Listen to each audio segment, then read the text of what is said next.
Pada saat ini, Cuyan mengalami pencerahan yang belum pernah terjadi sebelumnya. Dapat dikatakan bahwa dia, yang telah mencapai titik buntu dalam kultivasi tubuhnya, tiba-tiba menemukan jalan ke depan. Harimau putih Ibel, garis darah, aktifkan. Teriak Cuyan, dan cahaya menyambar dari tangan kanannya. Sebuah pola aneh muncul, berubah menjadi banyak rune Ibel, akhirnya mengembun menjadi hantu harimau putih. Ia berputar dan bergerak dengan kecepatan kilat, akhirnya menyatu di dadanya. Di dada Cuyan, awalnya ada dua pola di sisi kiri dan kanan. Di sebelah kiri adalah pola naga emas, dan di sebelah kanan adalah pola kera raksasa. Sekarang, kedua pola itu menyala, berubah menjadi hantu naga emas dan hantu kera raksasa. Dengan menyatunya hantu harimau putih, ketiga hantu binatang purba itu secara bersamaan memancarkan cahaya, lalu hancur, berubah menjadi tiga aliran garis darah yang memasuki tubuh Cuyan bersamaan. Desis. Suara dengung yang belum pernah terjadi sebelumnya keluar dari tubuh Cuyan. Dia merasakan kekuatan yang belum pernah terjadi sebelumnya mengeras di dalam daging dan darahnya. Retakan seperti jaring laba-laba muncul di tubuhnya, dipenuhi garis-garis berdarah. Jika ini terus berlanjut, Cuyan akan meledak. Rasa sakit yang belum pernah terjadi sebelumnya menjalar ke seluruh tubuhnya. 10.000 zang. Pada saat ini, mata Cuyan merah padam. Dia menggertakkan giginya dan berteriak, akhirnya kembali tenggelam. 10.000 zang. Setelah mencapai titik ini, serangkaian suara gemuruh keluar dari dalam tubuh Cuyan. Dagingnya yang retak langsung runtuh, memancarkan cahaya yang menyilaukan. Jika Cuyan tidak berada di kedalaman 10.000 zang, dan jika kuali spiritual tidak menyembunyikan aura di sekitarnya, dia mungkin sudah ditemukan sejak lama. Cahaya itu menghilang. Sosok Cuyan terungkap. Pada saat ini, kulit Cuyan yang sebelumnya runtuh telah beregenerasi, otot-ototnya menonjol, dan tiga pola muncul di dadanya. Di sebelah kiri adalah kera raksasa, di sebelah kanan harimau putih, dan naga emas muncul di tengah. Bahkan busur listrik halus muncul di tubuhnya. Ini adalah tubuh kesengsaraan. Mata Cuyan berbinar, dan wajahnya berseri-seri dengan kegembiraan yang belum pernah terjadi sebelumnya. Kesengsaraan. Ini adalah konsep yang begitu jauh baginya sebelumnya, tetapi sekarang, tubuhnya telah mencapai tahap kesengsaraan lebih cepat dari jadwal. Sekarang, Cuyan benar-benar yakin bahwa dia dapat mengalahkan seseorang di tahap awal kesengsaraan. Bahkan jika dia bertemu seseorang di tahap pertengahan kesengsaraan, seperti Huan Yinling Zun Daitian. Bahkan jika dia tidak dapat mengalahkan mereka, dia masih dapat lolos tanpa cedera. Bagi mereka untuk membasminya akan sama sulitnya dengan naik ke surga. Aku akhirnya menemukan jalan ke depan. Dengan memadatkan tubuhku dengan esensi dan darah binatang Ibel kuno yang ganas, aku telah menembus hambatan. Mulai sekarang, tubuhku tidak memiliki batasan. Hati Cuyan dipenuhi dengan kegembiraan. Pada saat yang sama, kilatan muncul di matanya dengan teknik rahasia kultivasi tubuh. Aku bisa berubah menjadi kera raksasa, harimau Ibel. Dengan berpikir seperti ini, selama garis keturunan binatang Ibel mengembun menjadi tubuh fisik, kekuatan transformasi akan muncul di dalam tubuh itu. Karena itu, berubah menjadi naga emas bukanlah hal yang mustahil. Dengan pemikiran ini, kekuatan garis keturunan Cuyan melonjak, dan pola naga emas di dadanya tiba-tiba menyala. Saat menyala, bayangan naga emas muncul dan secara bersamaan menyatu dengan tubuh Cuyan. Detik berikutnya, tubuh Cuyan berubah, berkilauan dengan cahaya keemasan, menjadi naga emas sepanjang 100 zang. Jika orang luar melihat ini, mereka akan takjub. Cuyan benar-benar bisa berubah menjadi naga emas. Jika mereka tidak mengetahui teknik rahasia Cuyan, mereka mungkin akan mengira dia sudah menjadi naga. Ini adalah tubuh naga. Meskipun tidak bisa dibandingkan dengan tubuh naga sejati, ini tetap sangat mengesankan. Garis keturunan naga emas saya membawa aura mulia, sehingga memiliki efek menekan binatang Ibel lainnya. Adapun manfaat lainnya, saya akan menjelajahinya perlahan. Kilatan cahaya muncul di mata naga Cuyan, lalu cahaya keemasan berubah di tubuhnya. Akhirnya, dia kembali berubah menjadi wujud manusia. Perasaan berubah menjadi naga emas barusan sangat mendalam, memberi Cuyan beberapa wawasan. Dia semakin merasa bahwa klan kekuatan pasti memiliki beberapa hubungan dengan garis keturunan naga emas. Mulai sekarang, sementara saya mengumpulkan garis keturunan binatang Ibel kuno untuk memurnikan tubuh fisik saya juga dapat mengaktifkan garis keturunan ini untuk mendapatkan teknik transformasi yang sesuai. Teknik rahasia berubah menjadi binatang eksotis inilah yang saya ciptakan hari ini setelah pencerahan ini, dan itu akan menjadi kemampuan ilahi ciptaan saya yang keempat, yang bernama transformasi 100 binatang. Merasakan lonjakan kekuatan yang belum pernah terjadi sebelumnya di dalam tubuhnya, suasana hati Cuyan akhirnya tenang. Tubuh fisiknya telah menembus ke tingkat kesengsaraan petir, dan sekarang dia telah memahami kemampuan ilahi baru, yang sangat menyenangkan Cuyan. Dari 3 absolut surgawi, aku menggunakan metode 9 kilatan roh sejati untuk memahami avatar tak terbatas dari roh primordial Kaisar Ibel, dan dengan tubuh emas abadi dan tulang putih Ibel harimau, aku memahami 100 transformasi binatang. Chu Yan tak kuasa menahan napas. Ketiga makhluk surgawi yang telah menemaninya selama bertahun-tahun tidak hanya menghilang, tetapi juga secara kolektif meningkatkan kekuatan mereka. Ia kini telah mencapai dasar kolam. Semuanya gelap gulita, sangat gelap hingga tak bisa melihat tangan di depan wajahnya. Chu Yan tak peduli dan segera menggunakan mata Ibel sejatinya. Ia menemukan bahwa dasar kolam yang disebut-sebut itu bukanlah ujungnya. Di bawahnya terdapat sebuah lubang gelap, dari mana gelembung-gelembung terus muncul. Ling Hong setelah masuk melalui tempat ini bertahun-tahun yang lalu, dan 2 tahun yang lalu, ia muncul dalam keadaan yang menyedihkan. Ini jelas merupakan rahasia inti dari kolam penciptaan. Tanpa ragu, Chu Yan langsung berenang ke dalam lubang tersebut. Di dalamnya, terdapat lorong yang hampir tidak cukup lebar untuk 1 orang. Chu Yan berenang lebih dari 1000 meter. Di hadapannya muncul ruang bawah air, seluas 100 kaki persegi dan setinggi 100 kaki. Di dalamnya, terdapat sepetak tanaman air, daunnya setebal lengan orang dewasa. Di antara tumbuh-tumbuhan, ikan-ikan ganas dengan taring sepanjang 3 inci berenang, sesekali membuka mulut mereka untuk memperlihatkan deretan gigi baja.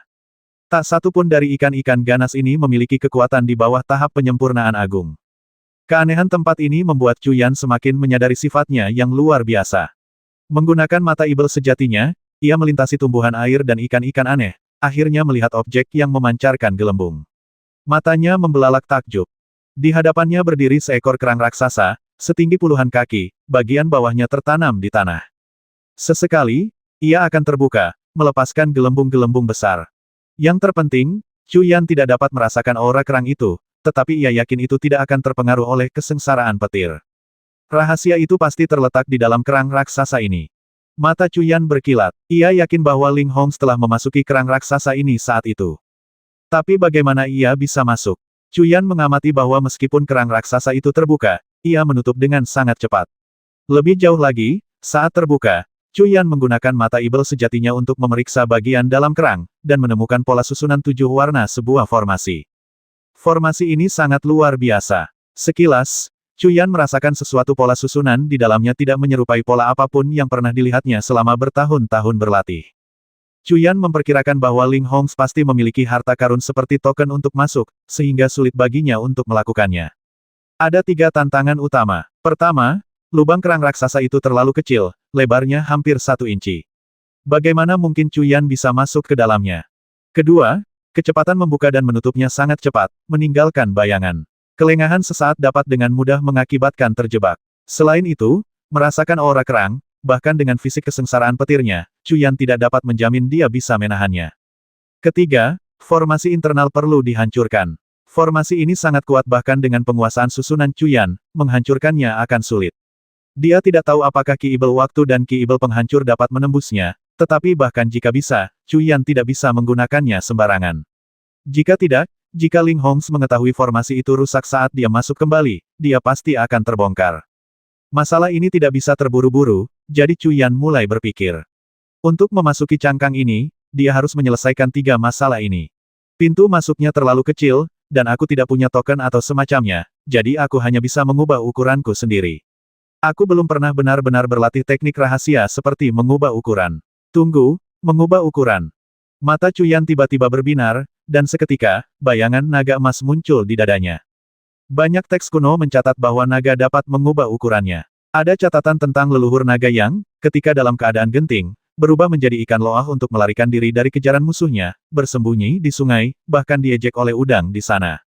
Transformasi naga emas. Pada saat ini, Chu Yan berubah menjadi naga emas sepanjang 100 kaki. Namun, seketika itu juga, dengan mengaktifkan kekuatan garis keturunan naganya, tubuhnya memang mulai menyusut, akhirnya menjadi tidak lebih dari 1 inci panjangnya, sepanjang ikan loah. Ini benar-benar berhasil. Satu masalah terpecahkan. Kemudian, Chu Yan kembali ke wujud semula, matanya menunjukkan kegembiraan. Menjadi seukuran ikan loah, memasuki kerang ini sekarang sangat mudah.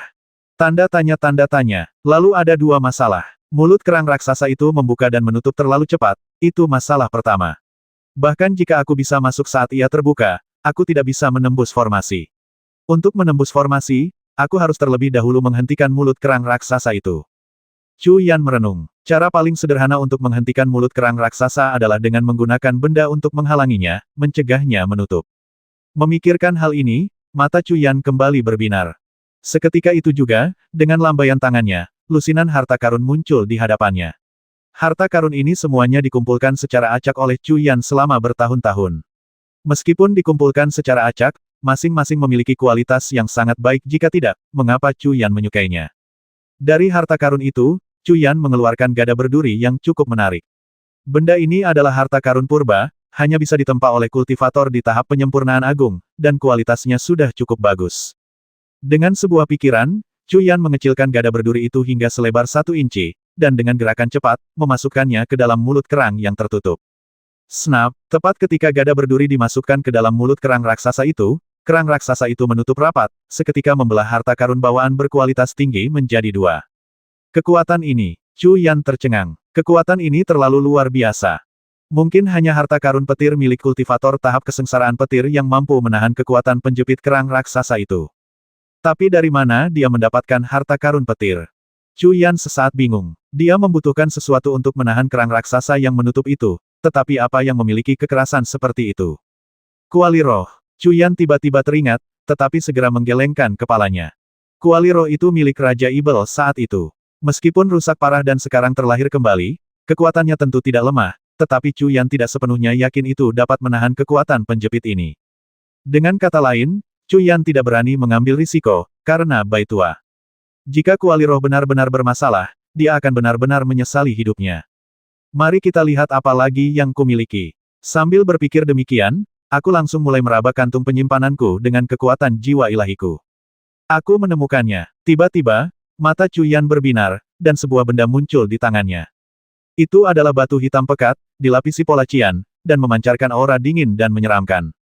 Benda ini tak lain adalah batu ibel. Batu ibel yang dimenangkan Chu Yan dalam duelnya dengan penjaga surgawi kiri dan kanan dari surga cincin agung. Bagi orang luar, benda ini tampak tidak berguna, satu-satunya kelebihannya adalah kekerasannya yang ekstrim. Chu Yan menduga benda ini dapat menahan kekuatan penutup kerang raksasa, tetapi kemudian dia tercengang. Batu ibel ini sebesar lentera, dan dia bahkan tidak bisa memasukkannya. Bagaimana jika seember air dingin dituangkan ke atasnya? Apa yang harus dia lakukan? Batu ini praktis kebal terhadap semua perlakuan, tidak mungkin dimurnikan. Kalau tidak, Zun Daitian tidak akan menggunakannya sebagai barang yang tidak berguna dalam duel. Jika aku bisa memurnikannya, tunggu, mata Chu Yan tiba-tiba berbinar. Dulu, tidak ada yang bisa memurnikan batu ibel, dan itulah alasan mengapa tidak ada yang bisa menjelajahi sungai langit yang hancur dengan kekuatan spiritual. Sungai langit yang hancur itu masuk dengan energi ibel, jadi batu ibel ini. Dengan sikap ingin mencoba, Chu Yan menjentikkan jarinya, dan energi ibel waktu langsung masuk ke dalam batu ibel. Sebelumnya, dia telah mencoba mempercepat perjalanan waktu dengan energi ibel waktu, tetapi menemukan bahwa batu ibel itu sama sekali tidak terpengaruh oleh perjalanan waktu, seolah-olah telah ada sejak zaman kuno. Namun kali ini, berbeda. Chu Yan tidak ingin mempercepat perjalanan waktu, melainkan memurnikan batu ibel ini dan mengubahnya menjadi harta karunnya sendiri. Awalnya, tidak ada perubahan pada batu ibel ketika dia memurnikannya dengan energi ibel waktu, tetapi bagaimana Chu Yan bisa berhenti? Dia dengan panik mengirimkan energi ibel waktu ke dalam batu ibel. Ini, tiba-tiba, sebuah kekuatan perlawanan muncul dari dalam batu ibel, dan mata Chu Yan langsung berbinar. Ada perlawanan, ada sensasi, yang berarti itu bisa dimurnikan. Memikirkan hal ini, Chu Yan dengan panik mengerahkan energi ibel waktu untuk menghancurkan perlawanan, tetapi perlawanan itu sangat dahsyat, seperti binatang buas yang mengamuk. Untuk sementara, sulit untuk memurnikannya. Aku tidak percaya, ibel penghancur. Sebuah cahaya dahsyat menyambar di mata Chu Yan, dan segera energi ibel penghancuran meraung keluar, melonjak dengan ganas ke dalam batu ibel. Energi ibel waktu dan energi ibel penghancuran. Seperti dua binatang buas purba yang ganas, mereka mengamuk menuju bagian dalam batu ibel. Pada saat ini, perlawanan juga melonjak liar, berbenturan sengit dengan energi ibel waktu dan penghancuran. 7 hari penuh berlalu. Bas. Pada saat ini, batu ibel bergetar hebat. Perlawanan dahsyat itu lenyap sepenuhnya, tetapi Chu Yan merasa bahwa itu belum dimusnahkan oleh energi ibel waktu dan penghancuran, melainkan tersembunyi jauh di dalam batu ibel. Chu Yan tidak memikirkan hal-hal ini untuk saat ini, yang terpenting adalah batu ibel itu sekarang bisa dimurnikan. 2 energi ibel meraung di dalam batu ibel, menyebar keluar. Tak lama kemudian, secuil kekuatan jiwa ilahi Cuyan dipercayakan ke batu ibel itu, dan berhasil dimurnikan. Seperti sungai yang hancur, seperti batu ibel, keduanya adalah objek yang menahan kekuatan spiritual. Menahan kekuatan spiritual juga dapat dipahami sebagai menahan transformasi kekuatan spiritual menjadi kekuatan abadi tertinggi. Mengapa mereka menahan kekuatan abadi? Mungkinkah mereka menahan para abadi kuno? Memikirkan hal ini, tatapan Cuyan bergeser, semakin yakin bahwa batu ibel ini bukanlah objek biasa. Namun, ini bukan saatnya untuk memikirkannya. Indra ilahi Cuyan bergejolak, dan energi ibel pada batu ibel itu meraung. Di bawah kendali Cuyan, energi itu menyusut dengan cepat, akhirnya menjadi sebesar kepalan tangan. Kemudian, tanpa ragu-ragu, Cuyan menjentikkan jarinya. Batu ibel itu terbang dari mulut kerang raksasa yang terbuka, dan saat menutup, batu itu langsung menyumbatnya, mencegah kerang itu menutup. Kerang raksasa itu menutup rapat, tetapi batu ibel itu tetap diam, tanpa kerusakan sedikit pun. Benda ini memang luar biasa. Mata Cuyan memancarkan kegembiraan yang besar. Batu ibel itu telah menyumbat kerang raksasa, dan sekarang hanya satu masalah terakhir yang perlu dipecahkan: penghalang cahaya susunan aneh di dalamnya. Penghalang cahaya susunan ini tidak dapat dihancurkan dengan kekuatan, tetapi hanya dengan deduksi. Dan dalam seni susunan, pencapaian Cuyan sudah cukup luar biasa. Dia yakin bahwa, paling lama, akan membutuhkan waktu sedikit lebih lama, tetapi dia pasti akan mampu menghancurkannya. Mata ibel sejati diaktifkan, dan energi ibel meraung keluar dari tangan Cuyan, berubah menjadi pola susunan, dan dia mulai melakukan deduksi. 3 bulan penuh berlalu. Saat itu, mata Cuyan menyala-nyala saat ia menatap tajam kerang raksasa itu. Pola susunan hitam yang tak terhitung jumlahnya melayang di hadapannya, semuanya terbentuk dari energi ibel. Ada 36.921 pola susunan. Terlebih lagi, tidak satu pun dari pola-pola ini yang awalnya dikenal Cuyan. Ia perlahan-lahan menyimpulkannya dari pola susunan lain yang ia ketahui. Ini hanya karena penguasaan Cuyan terhadap formasi susunan sangat luar biasa. Bagi kultivator lain, menghancurkan susunan ini akan sangat sulit. Susunan kecil ini berisi begitu banyak pola susunan ini benar-benar luar biasa. Cuyan tak kuasa menahan diri untuk berseru, 36.921 pola susunan di hadapannya berkilauan dengan cahaya. Mari kita lihat ini. Cuyan menjentikkan jarinya, dan pola susunan yang padat itu membombardir susunan besar di dalam mulut kerang raksasa. Bum-bum, serangkaian suara dentuman terdengar saat pola susunan pada susunan itu terus runtuh. Akhirnya, dengan dentuman yang lebih keras, susunan aneh itu hancur total. Melihat ini, Cuyan segera menggunakan transformasi 100 binatangnya, berubah menjadi naga emas. Kemudian dia dengan cepat menyusut, menjadi seberkas cahaya emas dan menghilang ke dalam kehampaan. Saat dia masuk, dia mengambil batu ibel itu. Yang dia lihat hanyalah kegelapan, dan Cuyan merasakan gelombang pusing melanda dirinya. Ketika dia sadar kembali, dia mendapati dirinya berada di ruang yang luas. Langit berwarna abu-abu, tanah tandus dan tanpa vegetasi, seluruh ruang itu sunyi, benar-benar gersang. Hanya 7 lempengan batu yang tersisa. 4 dari lempengan ini menyala. Sementara 3 lainnya tetap redup. Setiap lempengan diukir dengan aksara kuno, agak mirip dengan yang ada pada 990 lempengan batu di samping kolam penciptaan yang pernah dilihat Cuyan sebelumnya. Lebih jauh lagi, setiap lempengan memuat gambar seperti totem. Ini pasti inti dari klan roh, tetapi apa yang diwakili oleh ketujuh lempengan batu ini?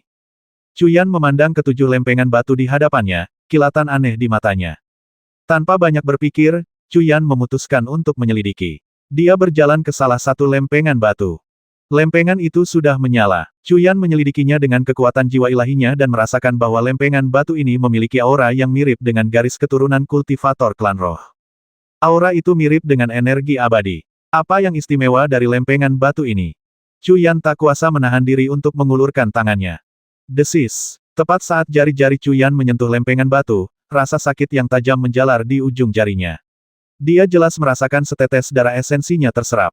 Bas. Pada saat itu, lempengan batu Cuyan bergetar, dan kemudian serangkaian karakter yang familiar bagi Cuyan muncul di atasnya. Pemeriksa Cuyan, fraksi garis keturunan Ibel. Nomor 998.637. Sisa waktu 80 tahun. Ini. Ekspresi Cuyan langsung berubah.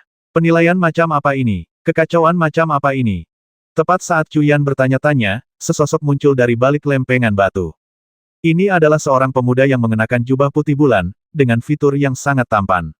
Pupil matanya berwarna emas, dan dia memiliki 6 sayap putih murni di punggungnya. Dia memancarkan aura kesucian yang tak tertandingi. Penilaian dimulai. Di tangan kanannya, dia memegang tongkat emas. Tanpa memberi Cuyan kesempatan untuk berbicara, dia mengarahkan tongkat itu ke Cuyan, dan cahaya emas melesat keluar. Di hadapan pria ini, Cuyan sama sekali tidak memiliki kekuatan untuk melawan. Cahaya emas itu langsung menembus alis Cuyan. Detik berikutnya, cahaya emas menyambar tubuh Cuyan, lalu dia menghilang. Bahkan belum mencapai tahap kesengsaraan, namun dia masih menerima keberuntungan seperti itu. Setelah Cuyan menghilang, cahaya menyambar di pupil emas pemuda bersayap 6 itu, yang tampak tanpa kekuatan hidup. Kemudian, sosoknya menghilang. Pada saat ini, di langit berbintang di atas sungai bintang 7 mendalam, ada sebuah bintang. Di atas bintang ini berdiri sebuah istana yang sangat mewah. Pada saat ini, selama upacara besar di dalam istana, para kultivator memenuhi kedua sisi, dan semuanya memiliki aura alam kesengsaraan. Di tengah aula, di titik tertinggi, berdiri sebuah singgasana emas. Di atas singgasana itu duduk seorang wanita cantik yang mengenakan mahkota emas, penampilannya memancarkan aura agung dan mulia. Wanita yang mengenakan mahkota emas melambaikan tangannya, dan sebuah layar cahaya besar muncul di hadapannya. Di layar cahaya ini terdapat 7 lempengan batu ilusi. Dari kiri ke kanan, pada lempengan batu pertama, terukir nama yang tak terhitung jumlahnya, mencapai ratusan ribu. Pada lempengan batu kedua, jumlah nama berkurang lebih dari 10 kali lipat, hanya beberapa ribu.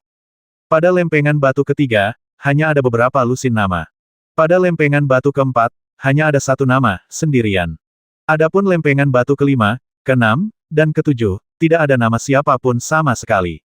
Dia akhirnya datang. Pada saat ini, wanita yang mengenakan mahkota emas memfokuskan pandangannya pada sebuah lempengan batu, dan melihat dua karakter Cuyan yang baru saja muncul di atasnya, secercah kegembiraan muncul di matanya.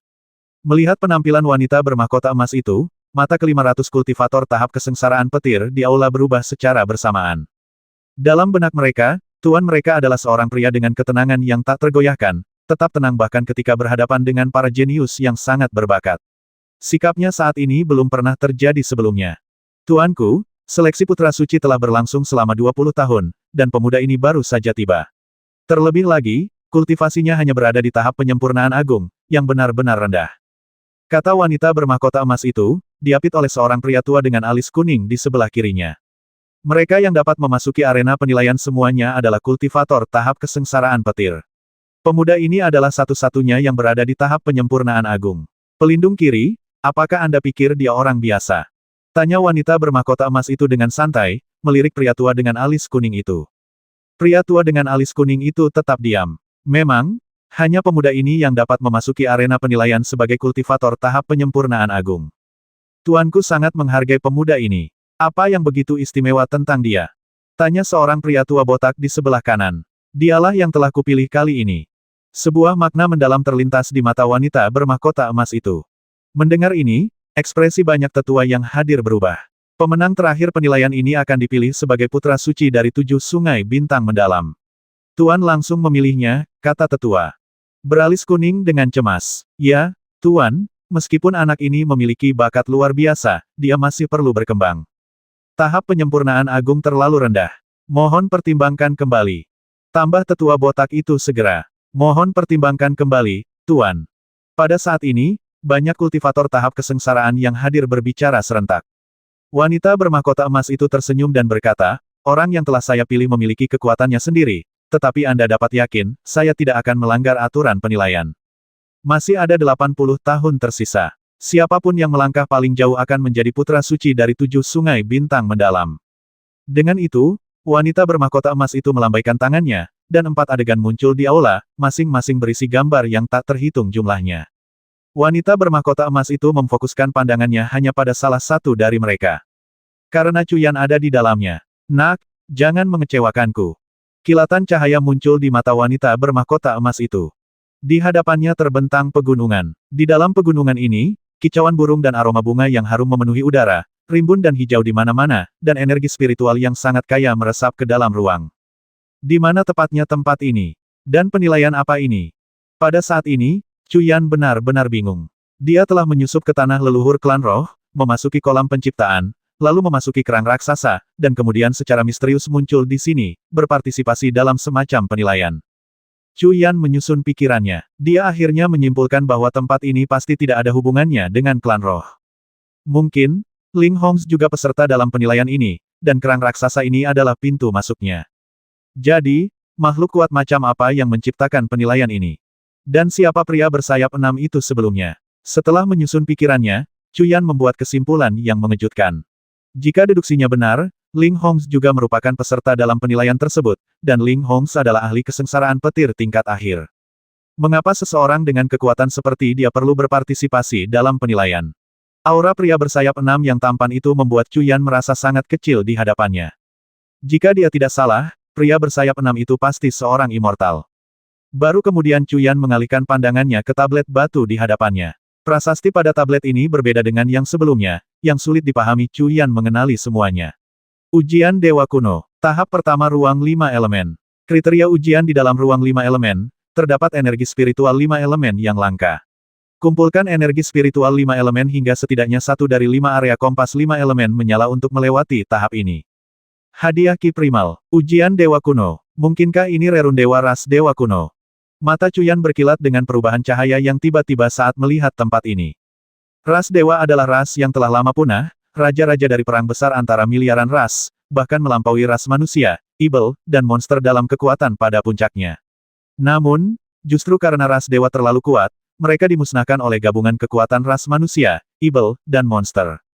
Cuyan mengetahui semua ini. Dia bahkan telah berjanji kepada Xing Shaochong, yang telah memberinya warisan klan Bintang Roh, untuk membasmi kultivator ras dewa dan membalas dendam atas dendam masa lalu mereka. Tapi sekarang, dia tanpa alasan yang jelas telah ditarik ke dalam ujian Dewa Kuno. Jika aku mengikuti jalan lamaku, menyimpan permusuhan dengan para dewa dan mewarisi warisan mereka, hatiku pasti akan dipenuhi kesedihan. Tapi sekarang aku adalah ibel, dan demi orang-orang yang kucintai, aku bisa membantai semua ibel di bawah langit. Karena ujian para dewa telah dibuka untukku, apa salahnya mencoba? Ibel dalam diriku hanya membasmi mereka yang pantas mati, sedangkan untuk yang lain, aku tidak peduli. Pola pikir Cuyan telah mengalami transformasi yang signifikan sejak ia mulai berlatih ilmu ibel. Apakah menyimpan dendam terhadap seseorang menghalangi seseorang untuk berlatih teknik rahasia mereka? Tentu saja tidak, semuanya demi menjadi lebih kuat. Dengan berpikir demikian, Cuyan tidak lagi ragu. Tapi di mana yang disebut kompas 5 elemen itu? Mungkinkah itu masih berhubungan dengan lempengan batu ini? Cuyan bertanya-tanya, meletakkan telapak tangannya di atas lempengan batu. Seketika, ia merasakan secercah darah esensinya terserap ke dalamnya. Kemudian, 2 berkas cahaya terbang keluar dari lempengan batu. Cuyan meraihnya dan menemukan bahwa salah satunya adalah token, dan yang lainnya adalah kompas 5 warna. Penguji Cuyan, fraksi garis keturunan Ibel. Nomor 998.637. Peringkat ruang 5 elemen 996.121. Sisa waktu 80 tahun. Banyak prasasti yang sebelumnya terlihat pada tablet batu juga muncul di bagian depan token ini, tetapi dengan peringkat tambahan. Peringkat di atas 990.000, mungkinkah lebih dari 990.000 orang berpartisipasi dalam penilaian ini? Tatapan Cuyan langsung bergeser. Dia tahu kesulitan memasuki arena penilaian ini. Hanya dengan batu ibelnya, kemampuan transformasi 100 binatang, dan penguasaan formasi, dia, sebagai kultivator biasa, dapat memasuki arena penilaian ini dengan sangat sulit, kecuali seorang kultivator tahap kesengsaraan petir. Ekspresi keheranan terlintas di mata Cuyan.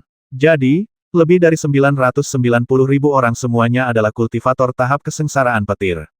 Begitu banyak kultivator tahap kesengsaraan petir, mungkinkah penilaian ini? Seluruh sungai bintang. Pupil mata Cuyan menyempit, hatinya dipenuhi dengan keterkejutan. Akhirnya, dia langsung membenarkan dugaannya. Hanya dalam satu sungai bintang, melintasi alam yang tak terhitung jumlahnya, begitu banyak kultivator tahap kesengsaraan petir dapat berpartisipasi dalam penilaian tersebut. Alam roh termasuk dalam 7 sungai bintang mendalam, jadi ini pasti ujian di dalam 7 sungai bintang mendalam. Dia tanpa diduga terseret ke dalam seluruh ujian 7 sungai bintang mendalam, ujian yang hanya dapat diikuti oleh mereka yang berada di tahap kesengsaraan petir. Setelah terkejut, Cuyan perlahan menenangkan diri dan mengatur pikirannya. Bahaya ujian ini sudah jelas. Seluruh ujian 7 sungai bintang mendalam, yang hanya terbuka untuk kultivator tahap kesengsaraan petir, jauh dari sederhana. Namun, mengapa ujian 7 sungai bintang mendalam dilakukan dengan cara penilaian Dewa Kuno? Cuyan agak bingung dan memutuskan untuk menundanya. Apa arti penting dari peringkat ini? Apakah peringkat yang lebih tinggi akan membawa manfaat? Cuyan tidak bisa tidak bertanya-tanya. Dia sudah mengetahui kriteria kelulusannya, tetapi peringkat ini pasti menyiratkan sesuatu. Tepat ketika Cuyan merenungkan hal ini, angka-angka pada token di tangannya berubah. Peringkat ruang 5 elemen 996.118. Aku baru saja mengikuti ujian, dan sebelum aku sempat bergerak, 3 orang sudah naik peringkat. Ini, pikir Cuyan, ekspresinya tiba-tiba berubah. Ketiga orang ini pasti sudah mati. Saat ini, Cuyan yakin bahwa ketiga orang ini pasti sudah mati. Jika tidak, namanya tidak akan naik begitu tiba-tiba. Sambil berpikir demikian, Cuyan menyalurkan kekuatan jiwa ilahinya ke dalam token. Seketika, layar cahaya terproyeksi dari dalam token. Di atasnya terdapat titik-titik cahaya yang tak terhitung jumlahnya, padat, beberapa di antaranya berwarna hitam. Entah mengapa, Cuyan merasa familiar dengan titik-titik ini. Ini semua adalah kultivator ibel. Cuyan segera menyimpulkan bahwa titik-titik cahaya ini pasti semuanya adalah kultivator ibel. Dan tepat saat Cuyan mengamati, salah satu titik cahaya menghilang.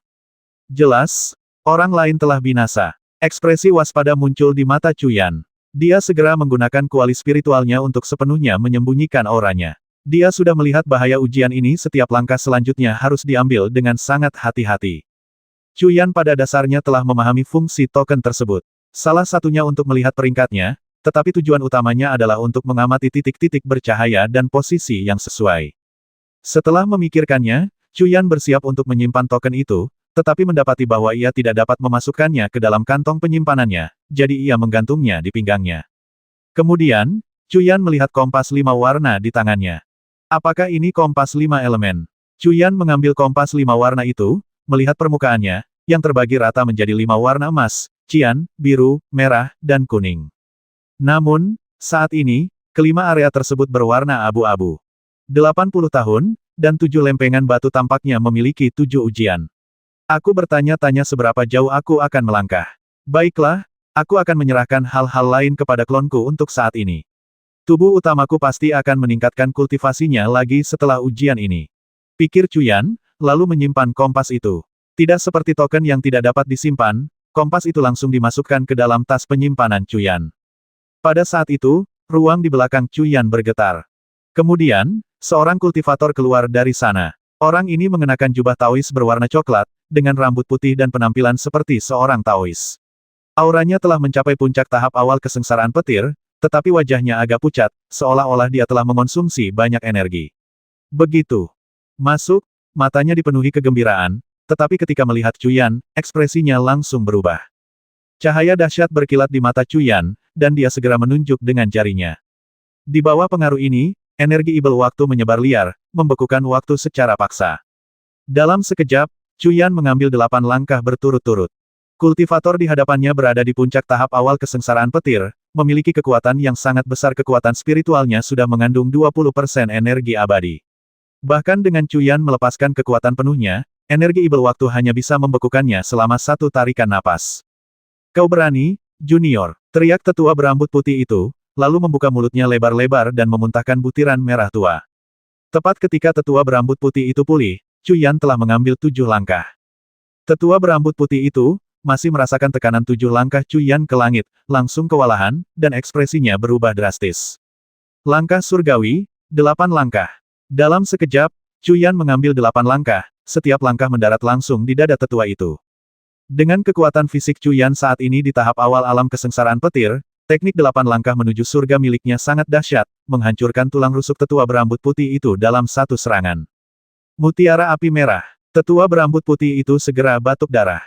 Bersamaan dengan itu, api berkobar dari mutiara merah yang dimuntahkannya, berubah menjadi pedang api yang tak terhitung jumlahnya yang melesat ke arah Cuyan. Penghancuran. Pada saat itu, Cuyan dengan tajam menyentuh alisnya. Seketika, rune ibel penghancuran menyebar dengan cepat, rambut putihnya berubah menjadi hitam pekat, dan ki ibel penghancuran yang mengerikan mengamuk. Ekspresi tetua berambut putih itu berubah drastis. Awalnya dia waspada terhadap pemuda itu, melihat penampilannya yang lusuh dan auranya yang tak terduga, tetapi sekarang dia tiba-tiba menyerang, setiap gerakan bertujuan untuk membasminya. Sekarang, aura pemuda itu telah berubah drastis, membawa niat membasmi yang tak terbatas, yang mengejutkannya. Pada saat yang sama, ki ibel penghancuran meraung. Pedang berapi itu langsung diselubungi lapisan es hitam saat berhadapan dengan energi ibel yang menghancurkan. Sosok Cuyan melesat, dan 3 jari di tangan kanannya melepaskan semburan energi yin. Jari roh yin. Ketiga jari itu menyerang secara bersamaan. Ketiga jari itu saling tumpang tindih, berubah menjadi cahaya abu-abu yang mengamuk. Seketika, tetua berambut putih itu merasakan jiwanya menjadi sangat dingin, dan seluruh tubuhnya membeku. Pada saat itu, jari roh Yin menyerang tubuh tetua berambut putih itu, segera menyelimutinya dengan lapisan es abu-abu. Tidak hanya tubuh fisiknya yang membeku, tetapi bahkan jiwanya pun terbungkus es. Inilah kekuatan dahsyat jari roh Yin. Sosok Cuyan melesat, muncul di hadapan tetua itu. Dia melepaskan api perak penyegel surga, api perak yang tak terhitung jumlahnya berubah menjadi pola penyegelan, mendarat di lapisan es abu-abu, menambahkan lapisan segel lainnya. Bersamaan dengan itu, Cuyan menjentikkan jarinya, langsung menyerang dahi tetua itu. Saudara Taois, aku, pencarian jiwa, Tanpa memberi kesempatan kepada tetua berambut putih itu untuk berpikir, pupil mata Cuyan langsung berubah menjadi hitam pekat, mengaktifkan mata ibel sejatinya dan memulai pencarian jiwa. Pencarian jiwa ini adalah metode yang sangat mendominasi seorang kultivator biasa yang menjalani pencarian seperti itu pasti akan menjadi bodoh. Saat pencarian jiwa berlangsung, ekspresi Cuyan berubah. Setelah beberapa saat, tatapan Cuyan bergeser. Ujian ini memang berbahaya. Tingkat kewaspadaan yang belum pernah terjadi sebelumnya terpancar di mata Cuyan. Saudara Taois, selamatkan nyawaku. Aku rela menyerahkan darah jiwaku, asalkan kau menyelamatkan nyawaku. Mata lelaki tua berambut putih itu langsung dipenuhi permohonan. Pada saat yang sama, dia tiba-tiba membuka mulutnya lebar-lebar, dan cahaya hitam menyambar dari dalam. Bang! Namun, sebelum dia bisa mengeluarkan cahaya hitam itu, seluruh kepalanya langsung layu dan membusuk. Cuyan meraih roh kelahirannya dengan tangan besarnya. Baru saja, ketika Cuyan mencari jiwa, dia telah menanamkan rune waktu ibel ke kepala lelaki tua itu. Sekarang, upaya lelaki tua itu untuk menyergapnya sama saja dengan basmi diri. Saudara Taois, kita tidak bermusuhan. Kau menyerang duluan. Sekarang, bisakah kau mengampuni nyawaku? Roh kelahiran lelaki tua berambut putih itu memohon dengan putus asa. Kita berasal dari kubu yang berbeda. Memasuki ujian sungai bintang ini, kita tidak bisa tinggal bersama. Dengan kata-kata ini, Cuyan melambaikan tangannya, dan sebuah panji muncul di tangannya panji ibel. Wujud aslinya dan roh kelahiran Kaisar Ibel awalnya adalah satu, dan keduanya dapat berbagi harta karun ini. Seketika itu juga, energi ibel yang tak terbatas melesat keluar dari panji ibel, menarik roh kelahiran lelaki tua berambut putih itu ke dalamnya. Begitu roh kelahiran lelaki tua berambut putih itu masuk, panji ibel itu langsung meraung. Cuyan tahu bahwa harta karun ini telah maju. Panji ibel itu, yang memiliki jiwa seorang kultivator di tahap kesengsaraan petir, meskipun belum sepenuhnya mencapai tingkat harta karun petir, jelas merupakan setengah dari harta karun petir. Cuyan tidak menyimpan panji ibel itu, tetapi menempatkannya di belakangnya. Dikombinasikan dengan 20 juta jiwa yang terkumpul selama bertahun-tahun, auranya sangat menakutkan. Cuyan menghela napas lega. Pemusnahannya terhadap kultivator puncak kesengsaraan petir tahap awal ini tampak sederhana, tetapi sebenarnya sangat berbahaya. Jika lelaki tua itu tidak begitu lemah, hanya memiliki setengah dari kultivasi puncaknya, jika Cuyan tidak bertindak tegas, membuatnya lengah, dan jika Cuyan tidak menggunakan berbagai metode untuk menekannya, tidak mungkin untuk dengan mudah memusnahkan kultivator puncak kesengsaraan petir tahap awal. Meskipun Cuyan sekarang memiliki kekuatan untuk memusnahkan kultivator tingkat awal kesengsaraan petir, menghadapi kultivator puncak kesengsaraan petir tingkat awal masih membutuhkan pertarungan yang cukup berat. Keberhasilan hari ini sebagian karena keberuntungan dan sebagian karena kekuatannya.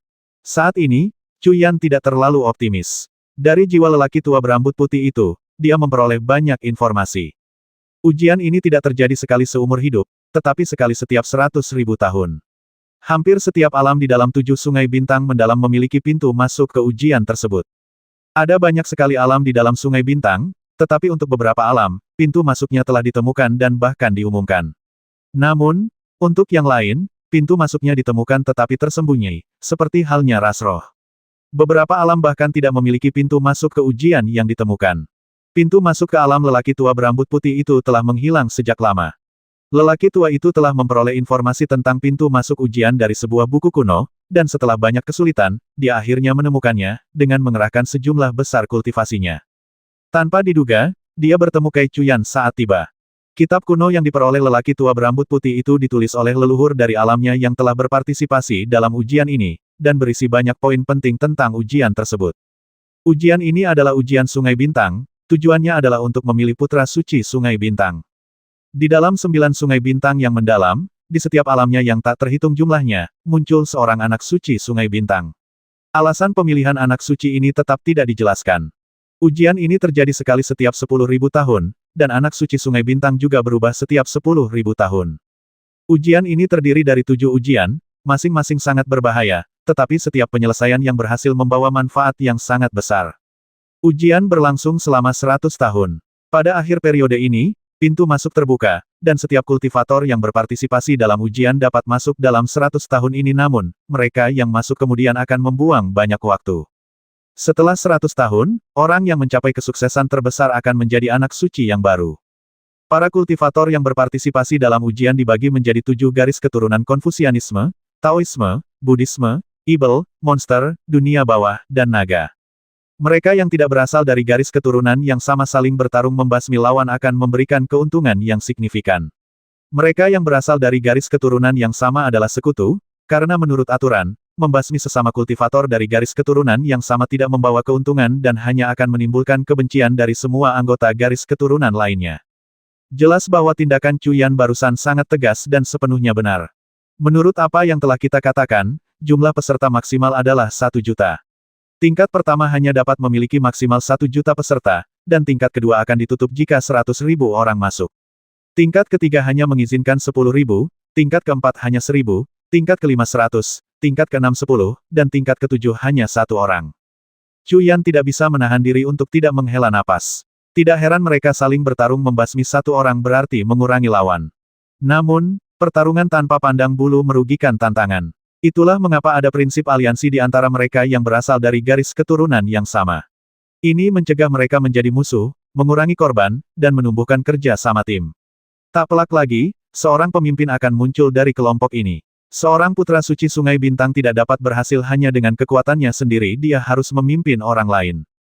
Setelah mengumpulkan pikirannya, Cuyan memperhatikan token di pinggangnya bergetar. Mengambilnya, dia melihat baris teks baru. Musuh terbasmi 1. Aku sudah terlambat 20 tahun. Dengan sisa waktu 80 tahun, aku harus mengerahkan seluruh kemampuanku. Dengan pemikiran itu, Cuyan melaju ke depan. Pada saat ini, di dalam istana emas di puncak bintang. Anak laki-laki ini baru mengikuti 1 penilaian, namun penampilannya sangat mengesankan. Sungguh luar biasa. Anak laki-laki ini, dengan kultivasi penyempurnaan agung tingkat lanjutnya, memusnahkan seorang kultivator di tingkat awal alam kesengsaraan petir, dan sepenuhnya menekannya. Sungguh bakat yang mengerikan. Tidak heran Tuan sangat menghargainya, anak laki-laki ini memiliki kultivasi seperti itu. Dalam sekejap, 500 kultivator tingkat kesengsaraan petir di aula saling bertukar pandang dan mulai berdiskusi di antara mereka sendiri. Mereka bukanlah kultivator tingkat kesengsaraan petir biasa. Jika mereka bukan kultivator tingkat kesengsaraan petir biasa, mereka tidak akan memenuhi syarat untuk menjadi bawahan penguasa Sungai Bintang. 500 kultivator tingkat kesengsaraan petir ini semuanya adalah kultivator yang gagal naik ke tingkat yang lebih tinggi dalam 100.000 tahun terakhir. Masing-masing dari mereka memiliki kultivasi kesempurnaan agung alam kesengsaraan petir dan telah mencoba untuk mengaktifkan pilar roh abadi.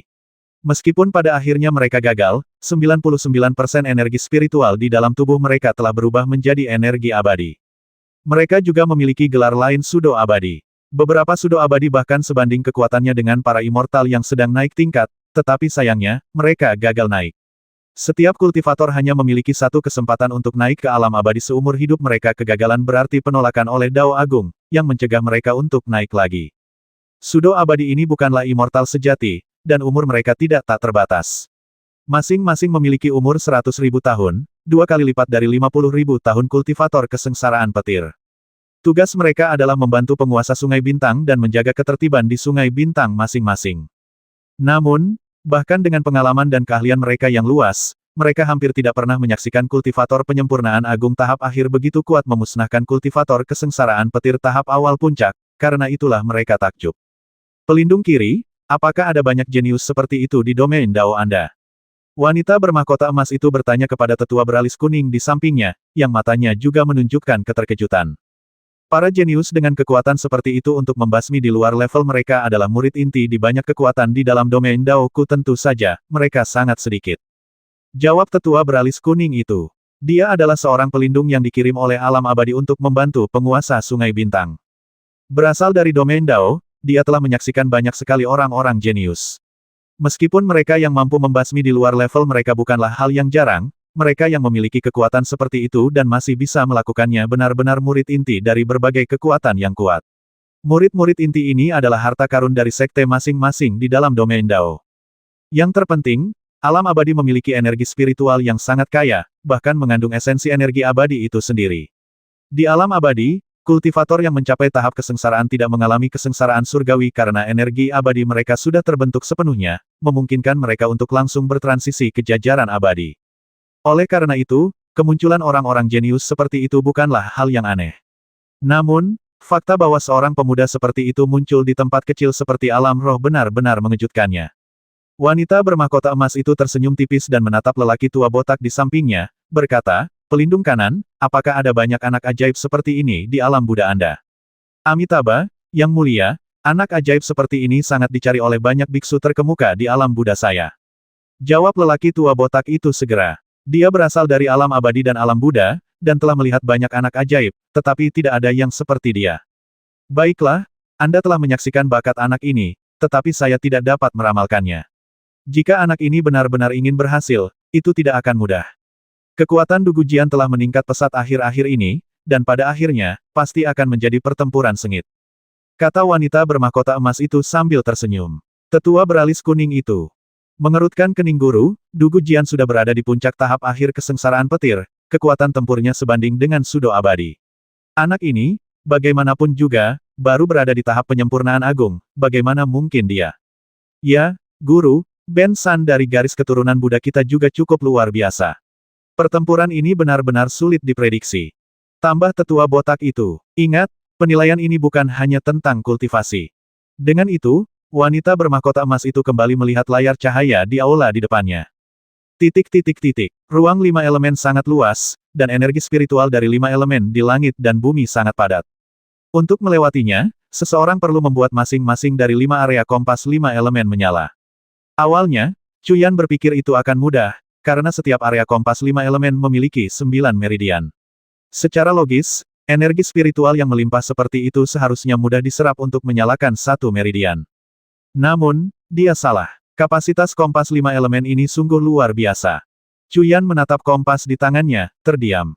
Cuyan telah berjalan selama setengah jam, dengan panik mengaktifkan kompas 5 elemen dan mengumpulkan energi spiritual dari kelima elemen, tetapi di kelima area tersebut, apalagi menyalakan meridian, perubahannya sangat kecil.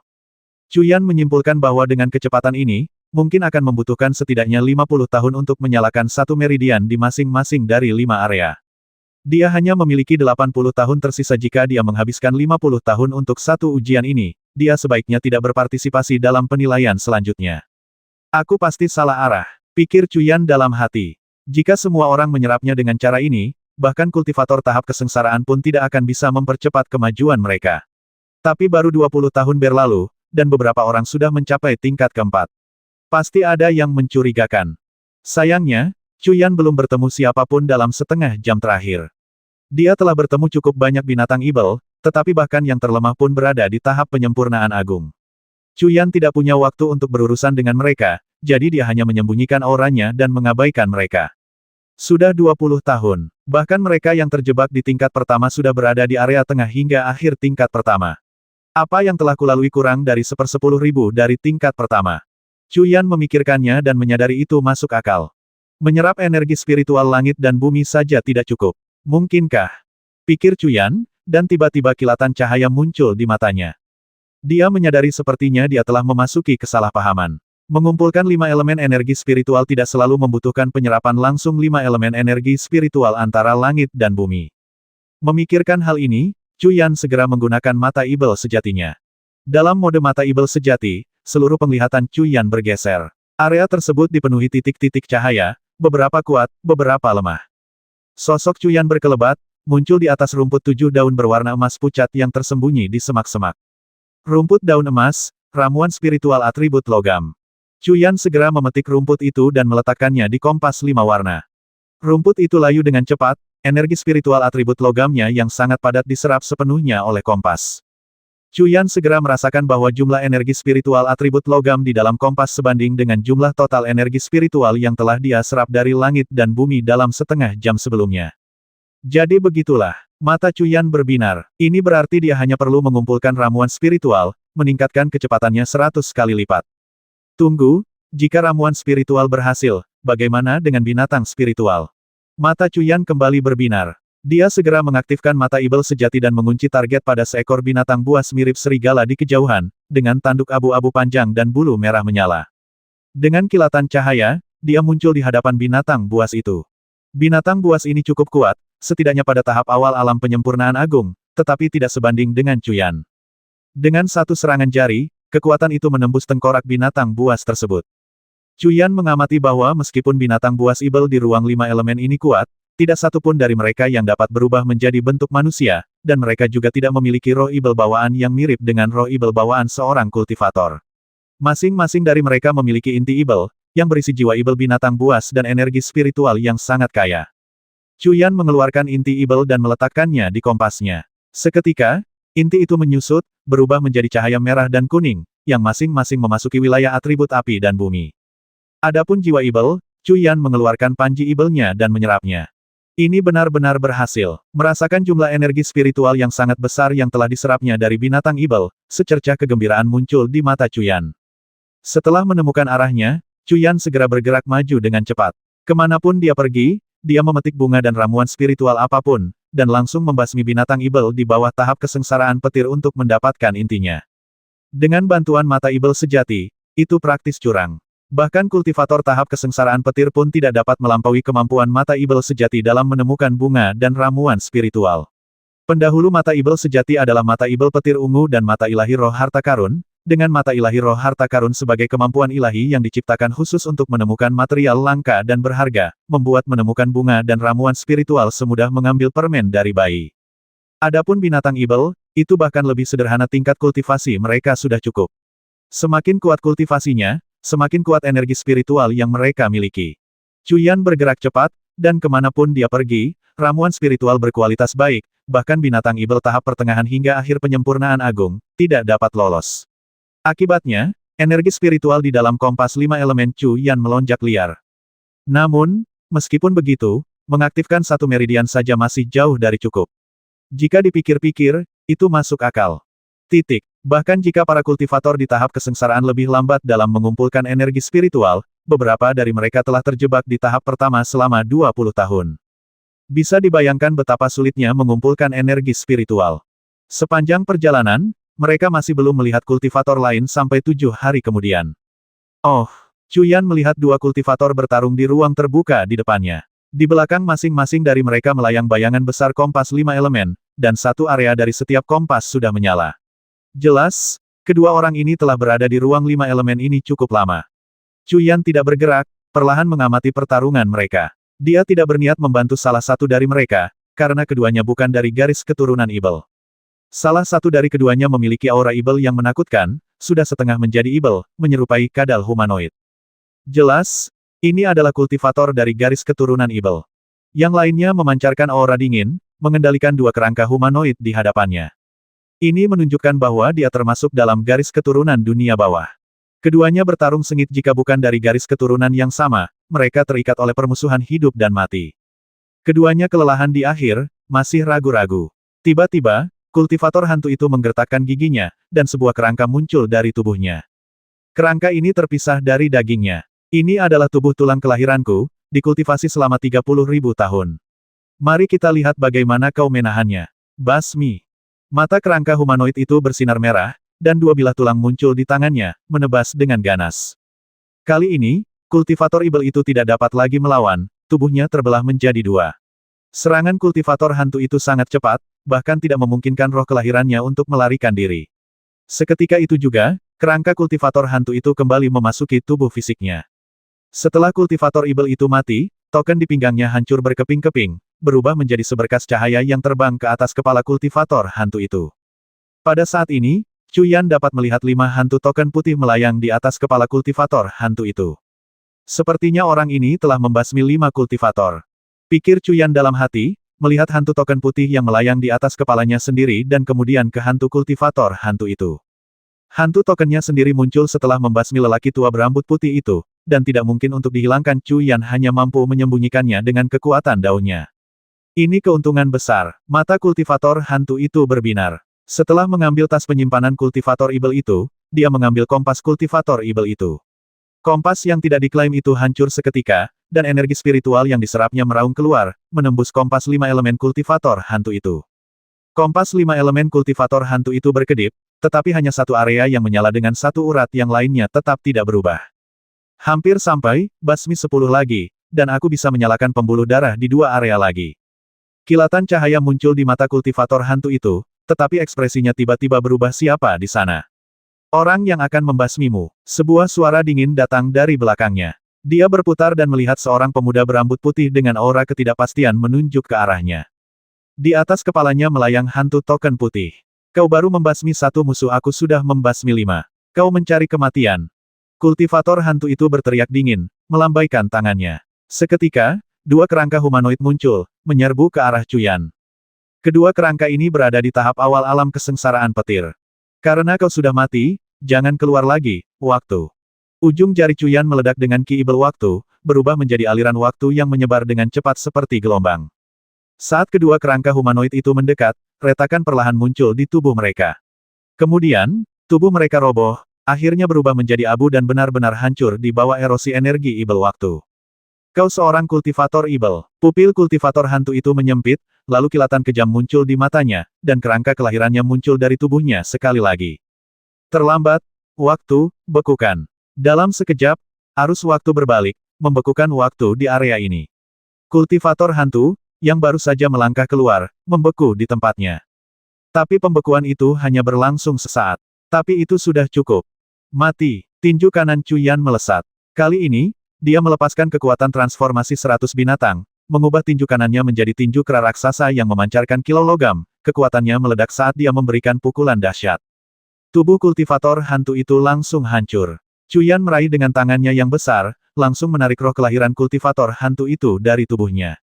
Tanpa memberinya kesempatan untuk menjelaskan, dia segera menyegelnya dengan api perak penyegel surga, lalu mengaktifkan mata ibel sejati, memulai proses pencarian jiwa. Semua ini terjadi dengan sempurna, tanpa jeda sedikit pun. Kultivator hantu ini juga memiliki kekuatan tahap awal alam kesengsaraan petir, tetapi pertempuran sebelumnya telah sangat menguras sumber dayanya, dan menghadapi serangan tanpa henti Cuyan, dia langsung dikalahkan. Setelah mencari jiwa, Cuyan langsung mengeluarkan panji jiwa dan melemparkannya ke dalam alat pencarian jiwa. Kekuatan panji ibel itu melonjak sekali lagi, mengandung jiwa 2 kultivator di tahap kesengsaraan petir, auranya bahkan lebih dekat dengan harta karun petir. Pada saat ini, 2 hantu token putih muncul di atas kepala Cuyan, menandakan bahwa dia telah membasmi 2 orang. Bersamaan dengan itu, peringkat pada token Cuyan sendiri juga meningkat. Kompas 5 elemen, begitu sebuah garis keturunan dinyalakan, hantu kompas akan muncul di belakangmu saat kau menggunakannya lagi. Fenomena ini akan segera menarik perhatian dan menarik musuh. Sepertinya aturan memasukkan ini untuk membuat penilaian lebih sulit. Pikir Cuyan dalam hati. Dia belum menyalakan garis keturunan, jadi dia belum merasakan apapun, tetapi begitu sebuah garis keturunan dinyalakan, hantu kompas akan muncul di belakangnya setiap kali dia menyerap energi spiritual 5 elemen. Menurut ingatan kultivator hantu, Cuyan mengetahui bahwa membasmi seorang kultivator dari garis keturunan yang berbeda memungkinkannya untuk menyerap 1/10.000 energi spiritual di dalam kompas mereka, sisanya akan lenyap ke dunia. 1/10.000 mungkin terdengar seperti jumlah yang kecil, tetapi 1/10.000 energi spiritual yang dibutuhkan untuk menerangi satu meridian di suatu area setara dengan energi spiritual yang diperoleh dari mengumpulkan 10.000 ramuan spiritual tingkat 8 terbaik, atau bahkan energi spiritual yang diserap dari membasmi 10.000 binatang ibel tahap penyempurnaan agung. Menemukan 10.000 ramuan spiritual tingkat 8 terbaik sangat sulit dan memakan waktu. Membasmi 10.000 binatang ibel tahap penyempurnaan agung akan membutuhkan waktu yang cukup lama bahkan bagi seorang kultivator tahap kesengsaraan petir. Namun, membasmi satu kultivator yang menerangi meridian pada kompas menghasilkan jumlah energi spiritual yang setara. Mana yang lebih mudah sudah jelas, dan inilah mengapa pertempuran menjadi begitu brutal. Semakin banyak token hantu yang melayang di atas kepala mereka, semakin banyak kultivator yang telah mereka basmi, dan semakin banyak energi spiritual yang terkandung dalam kompas. Mereka yang memiliki jumlah token hantu yang tinggi lebih mungkin dikepung dan dibasmi. Dengan demikian, penilaian ini akan menjadi lebih sulit. Tak heran mereka membutuhkan aliansi domain. Tanpa aliansi, bepergian sendirian dengan energi spiritual yang melimpah di dalam kompas, dikepung dan dibasmi adalah kematian yang pasti. Cuyan tak kuasa menahan napas. Sekarang dia akhirnya memahami poin-poin penting dari penilaian ini. Banyak kultivator ini telah berpartisipasi dalam penilaian sebelumnya, dan bahkan mereka yang berpartisipasi untuk pertama kalinya pun mengetahui poin-poin utamanya. Chuyan, pemula ini, dengan tingkat kultivasinya yang rendah dan keterlambatan masuk ke dalam penilaian, benar-benar berada dalam posisi yang tidak menguntungkan. Namun, kemampuannya untuk membasmi dua kultivator tahap kesengsaraan petir dan memahami semua poin penting dari penilaian Dewa Kuno ini, yang juga dikenal sebagai penilaian Putra Suci Sungai Bintang, dalam waktu sesingkat itu adalah sesuatu yang tidak dapat dilakukan oleh kultivator biasa. Setelah mengatur pikirannya, Chuyan memutuskan untuk tidak membentuk aliansi dengan kultivator dari garis keturunan Ibel. Dia memiliki kuali roh untuk menyembunyikan token di atas kepalanya, dan begitu dia membentuk aliansi, dia memperkirakan dia juga dapat menyembunyikan hantu kompas 5 elemen. Ini akan mempersulit kultivator biasa untuk menemukannya, sehingga lebih mudah baginya untuk bertindak sendiri. Jika ia membentuk aliansi, dan kemudian bertemu dengan kultivator dari garis keturunan lain, membasmi satu orang berarti energi spiritual di dalam kompas akan dibagi di antara banyak orang, memperlambat kemajuan. Selain itu, ia tidak dapat mengungkapkan banyak rahasianya. Di sini, semua kultivator berada pada tahap kesengsaraan. Kesulitan penilaian ini sangat besar, memaksa Chuyan untuk melanjutkan dengan hati-hati. Setelah memikirkannya, Chuyan mengambil kompas kultivator hantu dan menyerap energi spiritualnya. Energi spiritual di dalam kompas Chuyan meningkat lagi, tetapi masih jauh dari menerangi satu garis keturunan.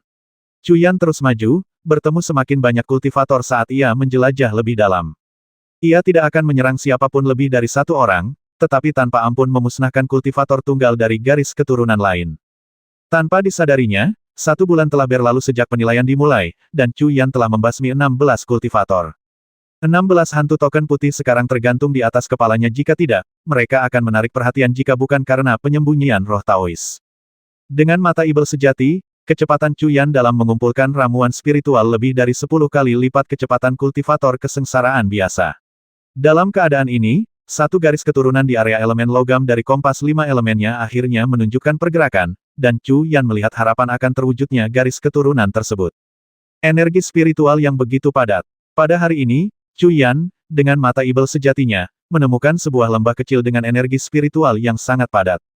Energi spiritual ini juga tersembunyi dengan sangat baik, terlindungi oleh susunan alami. Jika Chuyan tidak memiliki mata Ibel sejati, dia akan kesulitan menemukannya. Pasti ada harta karun langka dan berharga di dalamnya. Chuyan berpikir dalam hati.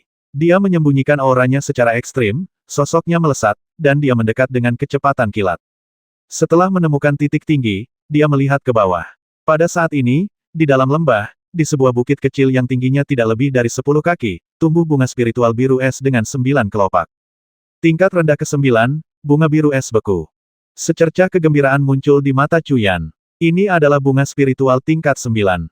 Jika itu sesuai dengan kekuatan seorang kultivator, itu akan berada di tahap kesengsaraan petir. Bunga spiritual berkualitas tinggi seperti itu sangat sulit ditemukan, bahkan bagi kultivator tahap kesengsaraan petir. Namun, Chuyan tidak bertindak gegabah saat ini. Karena di bawah sana, banyak kultivator sedang memperebutkan bunga ini. Para kultivator di bawah terbagi menjadi 3 kubu. Satu kelompok yang terdiri dari 8 orang adalah sekelompok biksu botak, jelas berasal dari garis keturunan Buddha. Di satu sisi ada 15 orang, semuanya mengenakan jubah Taois, menunjukkan bahwa mereka termasuk dalam garis keturunan Taois. Di sisi terakhir hanya ada 5 orang, semuanya mengenakan jubah hitam, diselimuti energi Ibel, termasuk dalam garis keturunan Ibel. Saat ini, ketiga pihak bertarung secara independen. Orang-orang ini semuanya berada di tahap awal alam kesengsaraan, dengan masing-masing dari 3 faksi memiliki pemimpin yang baru berada di puncak alam kesengsaraan awal. Penilaian telah berlangsung selama 20 tahun mereka yang berada di tahap pertengahan alam kesengsaraan mungkin sudah mencapai tahap kedua. Chuyan tidak bisa menahan diri untuk berpikir, lalu bertanya-tanya tahap mana yang telah dicapai Ling Hongs, yang berada di puncak alam kesengsaraan akhir. Chuyan bertekad untuk mendapatkan bunga spiritual ini. Bunga spiritual tingkat rendah kelas 9 ini mengandung 10.000 kali lebih banyak energi spiritual daripada bunga spiritual tingkat rendah kelas 8 yang sebelumnya dia cari. Mendapatkannya akan menghemat banyak waktu. Namun, menyerang dan merebutnya secara langsung jelas tidak bijaksana. Chuyan menggunakan kekuatan jiwa ilahinya untuk menyelidiki selain ketiga faksi ini, untuk sementara tidak ada orang lain di dekatnya. Dia mungkin lebih baik duduk santai dan menuai manfaatnya. Dengan pemikiran itu, Chuyan terus fokus pada 3 kubu di bawah. Setelah pertempuran singkat, situasinya menjadi jelas. Para kultivator Taois, yang jumlahnya banyak dan masing-masing memiliki kultivasi luar biasa, sepenuhnya unggul, sementara para kultivator Ibel dan Buddha secara bertahap mundur. Biksu tua, jika kita tidak bergabung, kita berdua akan dikalahkan oleh orang menyebalkan ini hari ini. Bagaimana kalau kita bekerja sama untuk menghadapi mereka terlebih dahulu? Pemimpin. Dari 5 kultivator Ibel itu adalah seorang kultivator berjerawat yang memegang payung hitam. Tatapan tajam muncul di matanya yang penuh amarah saat ia berbicara kepada seorang biksu tua dengan alis putih di sampingnya. Amitabha, itulah yang kuinginkan. Biksu tua itu mengangguk dan melambaikan tangannya. Kultivator Ibel berjerawat itu juga mengangguk. Kemudian, kelima kultivator Ibel dan 8 kultivator Buddha menyerbu ke arah 15 kultivator Taois. Apa gunanya aliansi kalian? Hari ini, kalian semua akan mati. Di antara para kultivator Taois, pemimpinnya, seorang pria parubaya dengan hanya satu lengan, menggenggam pedang panjang berkarat. Dia berbicara dingin dan mengayunkan pedangnya dengan ganas. Kedua pihak kembali bentrok. Kultivator Ibel berjerawat itu memiliki keterampilan luar biasa. Setiap ayunan payung hitamnya melepaskan semburan cahaya hitam, yang berubah menjadi rune Ibel hitam saat bersendewa dengan yang lain. Di tempat rune ini menyebar, daging dan darah langsung terkontaminasi, dan kultivator itu kehilangan semua kekuatannya. Di atas kepalanya terdapat 13 token putih ilusi, yang menunjukkan bahwa dia telah membasmi 13 orang. Biksu tua itu sama tangguhnya. Dengan sekali ayunan tongkatnya, kekuatan luar biasa terpancar darinya. Satu ucapan Amitabha melukai lawan dengan parah, menunjukkan tidak ada belas kasihan yang pantas untuk seorang biksu. 17 token putih ilusi melayang di atas kepalanya. Namun, yang paling kuat adalah kultivator Taois bertangan satu. Pedang panjangnya yang berkarat tampak biasa saja, namun setiap serangannya membuat seluruh ruang hampa bergetar. Aura pedang yang terkonsentrasi meledak dengan kekuatan dahsyat. Di atas kepalanya melayang 32 token putih ilusi. Melihat metode dominan biksu tua dan kultivator Ibel berwajah bopeng itu, mereka bergabung dan menyerang kultivator Taois bertangan satu.